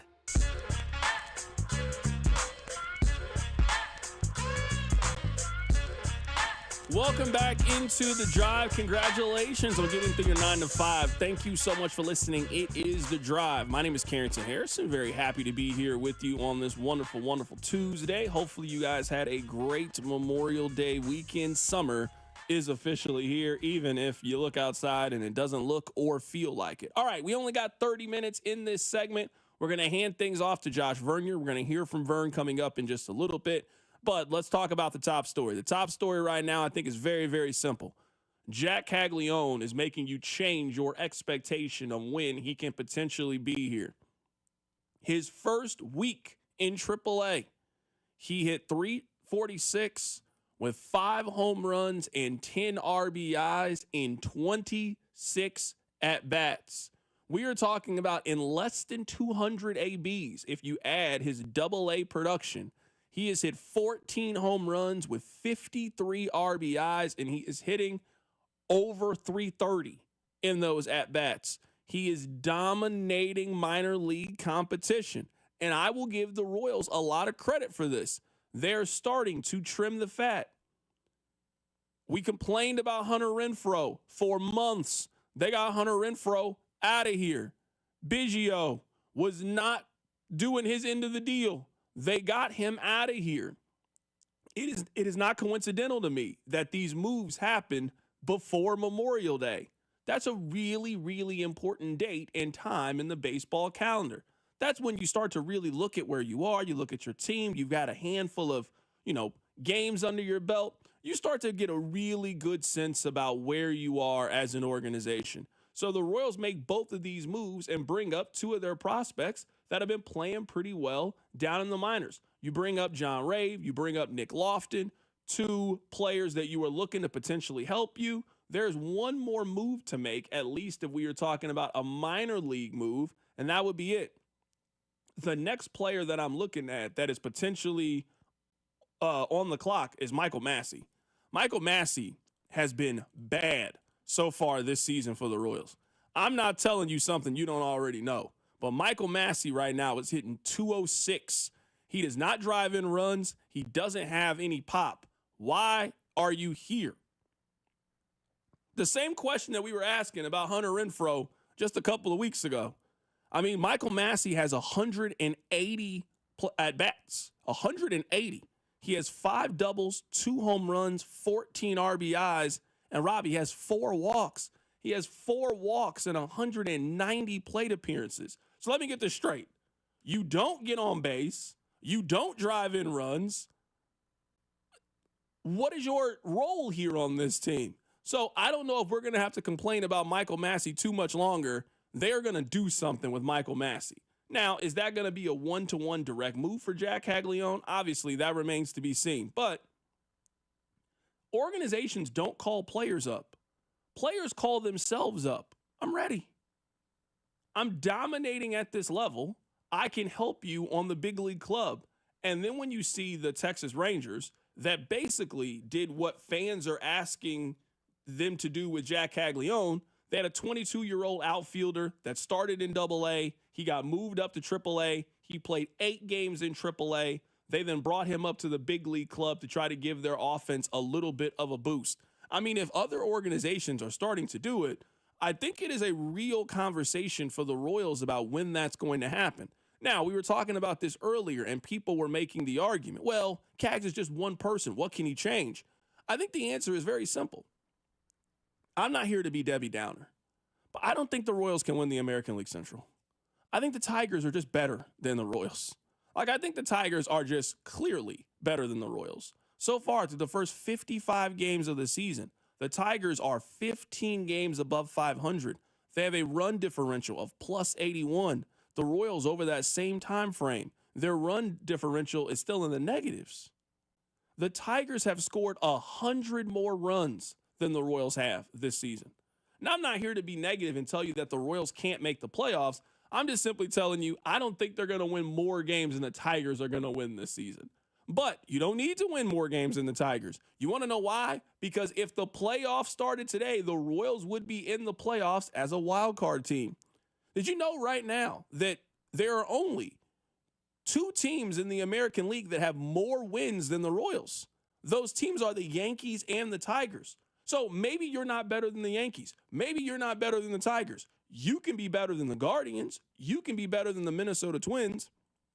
And bringing up Jack Caglione could be the difference in you going on the road for the wild card or you hosting the wild card series this time as opposed to going on the road to play the Baltimore Orioles. I think we all know that the Royals are not done making moves. They've made a lot of moves in a very short period of time, and they have cut some of the dead weight off their roster.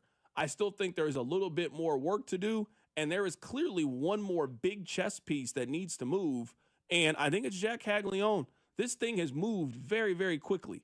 I didn't think there was a chance that he was going to be up here in 2025. I was wrong. Then we started talking, maybe he's a September call-up. Then it changed to August 1st. I don't know how you can see, based on what we've seen so far and the information that we have, he is not spending another 45 days in Omaha. Now, maybe he hits a little bit of a slump. Maybe an injury happens, knocks on wood. But if he continues to perform in the minors the way that he has so far in his minor league career, he will be up sometime like June 17th. He will be here at Kauffman Stadium. He is not going to stay down there too much longer, not with how he's performed, and also not with the way the Royals' offense has been. We asked this earlier, and I'll now bring it to the 5 o'clock audience. I understand why Jack hype is going. Like, this week was just incredible. What he did in AAA, I don't think the Royals have had a guy in AAA maybe since Bobby do what he did. And maybe even that might be the end of list. Like, I don't know that Gordon was dominating AAA the way Jack did last week. So, like, I understand that he is a really highly rated prospect, and he's tearing the cover off the ball right now. But I do wonder how much of the Jack hype, because maybe my social media is different than yours, Carrington. If he does anything, I saw a video once of him hitting an opposite field single, and it was like 107 off the bat, and people were like, oh my God, it's impressive. And I'm like, it's an opposite way single. Let's all settle down. I think some of that fervor and excitement is built on the idea that the current offense of the Major League club stinks. And I worry, and maybe worry is the wrong term, that some of the Jack hype is the backup quarterback syndrome. I know the guys up here right now are not good enough. There's no disrespect to them. They're Major League players, but they are not good enough to win a division. They are not good enough to, hey, we're going to go out-slug the Yankees in a 5-game series. I'm sorry, Drew Waters. I'm sorry, Kyle Isbell. John Rave, we haven't really seen a lot of you, but your prospect rating didn't say you're pounding the ball over the wall. I know what you guys look like. We saw Hunter Renfroe. Get out of here. Kevin Biggio. Get out of here. MJ Melendez. See you later. We knew what those guys were, and we saw the problems. We saw the failure. Jack, and it's partly because of his stats, has never failed. We have never seen him even struggle. So fans, I think, have a little bit of the backup quarterback, theory, which is he's got to be better because of what we have now. And I worry that is not great for Cags because 12 months ago, he was gearing up to play as a 3 seed in the College World Series. And now people are talking about, hey, June 12th, he'll come up and be a savior for the offense. That's big expectations. So I wonder if this hype, this fervor, this thought that he's a cure-all is built a little bit on the backup quarterback theory.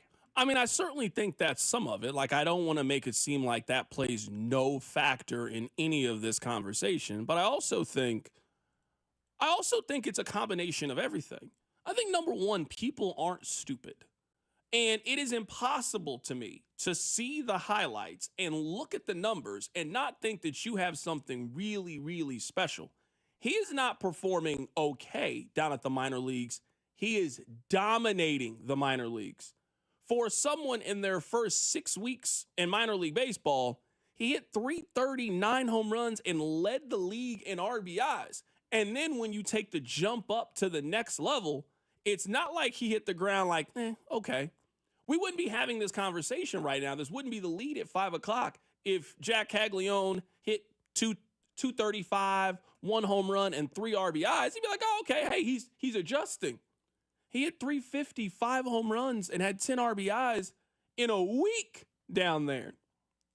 So I think it is your eyes. He's passing all the tests. He's passing the eye test. He's passing the back of the baseball card. He's passing the text on the little black box, the way that Sean Barber would say. Every single metric that you would use to evaluate if you have a good prospect or not, he is passing those. Yes, some of it also is we're talking about a team that's dead last in home runs in all of baseball. We're talking about a team that's 26th in runs. It can't get much worse for the Royals offense. I also think the other part of it is the Royals seem to have something that they've very rarely had in their organization. You and I have lived in Kansas City our whole lives, been following Royals baseball our whole lives. How many times would you say the Royals had a power hitter? How many times would you say that the Royals have developed somebody with legitimate pop? Because that's what it looks like they have right now. And maybe the argument is, well, they play at Kauffman Stadium. How much power can you have? Well, half of their games is not at Kauffman Stadium. They look like they got a guy that can legitimately hit 25, 30 home runs consistently in a Royals uniform. They've never had that in you and I's lifetime.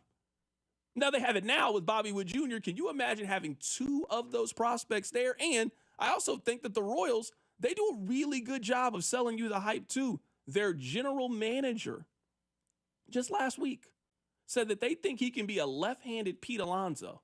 Left-handed Pete Alonso. If he turns out to be a left-handed Pete Alonso, he's one of the 10 best players that the Royals have ever had on their organization, if that's what he turns out to be. If he turns out to be that, and you're telling me their 2-3, 3-4 hitter is going to be Bobby Wood Jr. and left-handed Pete Alonso, they got a chance to win their division. They got a chance to do something really special. So I think it's a combination of all of those things. Yes, there is no denying that the Royals' struggles on offense has potentially accelerated his clock. I would also say he and his play have also accelerated this clock because he has been one of the top prospects in all of Major League Baseball so far through the first 2.5 months of the season. And I think the answer is both. I think if the Royals, if it was last year, if the Royals offense was with last year, and by the way, the Royals offense last year, it wasn't like they were, the Yankees of yesteryear. They were just a top 15 offense in baseball. I think fans would still be super excited about Cags because of what Cags is doing at the AAA level. But I think what people view as a realistic timeline, and he keeps changing the timeline, is a little bit different now because of the Major League team. Like, we had texts in February. Cags should make the Major League club. No. He then dominated AA. I would bring him up from AA right now. No. He's now dominating AAA. So he's ahead of the timeline, the schedule. But I think some of that excitement to get him up now, I want it now, give it to me, give it to me, give it to me, is based as much on his greatness or the greatness he is having at the minor league level as much as anything else as the stinky offense the Royals run out there every night. So the text line made this example, and it's a good one. They said there's a difference between like what Johnny Giavatello was for Royals fans, which was, please God, anyone but Chris Getz, versus Cags, which has a little bit of that please God, anyone but in his repertoire, but also he's backing it up with greatness at the minor league level. So I don't think he's Johnny G, but I think there's a little bit of Johnny G at play because, Carrington, you were here. You and I could have played second base, and fans would have been happy because it meant no more Chris Getz. I do want to talk about the Chiefs here. I just reject the notion or the comparison to Johnny Giavatello. I understand this comparison is a little bit apples and oranges, but follow me here. You and I keep up with high school recruiting. We were told how good Cooper Flagg is. It's one thing to do that at a high school level. It's another thing to do that at Duke. And this season, we saw Cooper Flagg at 18 years old average 19-8 and shoot 50% from the floor. He lived up to all of the preseason hype and expectation. It's one thing to do everything that Jack Caglione did in February in Surprise, Arizona. It's another thing to go to AA Arkansas and basically from the word go, dominate. And then when you get moved up to AAA, okay, hey, this is a tougher league. Hey, you're going up against guys who are on the doorstep or guys who have played Major League Baseball, guys like MJ Melendez who have played and got a decent cup of coffee in the league, and now you're going up against them every day. And that league looks like it's not a high enough skill level for him. So I think some of this is he just comes off far advanced than what we were expecting at this point. And for a player who at this stage in his baseball career has dominated every single level that he has played at, you don't get to the University of Florida without dominating high school baseball. You then went to Florida. You then were good enough at Florida to help your team get to back-to-back College World Series and be a top 5 pick in college baseball. You then turned that into, you dominated AA so much that you were there for less than 2 months. And then in your first week of going to AAA baseball, you have been exceptional at it. And you are now turned yourself into one of the top prospects in baseball. Some guys just have it, and you don't need to overthink it. Some guys just have it. Maybe we end up being wrong, but I didn't need to see a whole lot of Victor Wembanyama to know, hey, that kid's special. I didn't need to see a whole lot of it. Everything I think we have seen so far from Jack Caglione would lead you to believe, hey, the Royals have a pretty special prospect on their hands. And at this point, to me, it is not an if he comes up, or it is now turned into a how quickly is he going to be here. I think that Jack Caglione is going to be here at some point in the next 3 weeks. I think the way that this thing is trending, I would say pre-4th of July. So I'll give myself a little bit more room. I would say pre-4th of July, I think he is going to be here. If his season in the minors continues to go how it's been, and there's no reason to think this, we keep hearing, oh, well, what if he hits a slump? He hasn't hit a slump in 2 months so far in minor league baseball. In fact, he continues to get hotter and better and have better plate appearances over the last 2 months. If he continues on this trend, I just don't know if they're going to be able to keep him down for another 45 days or so.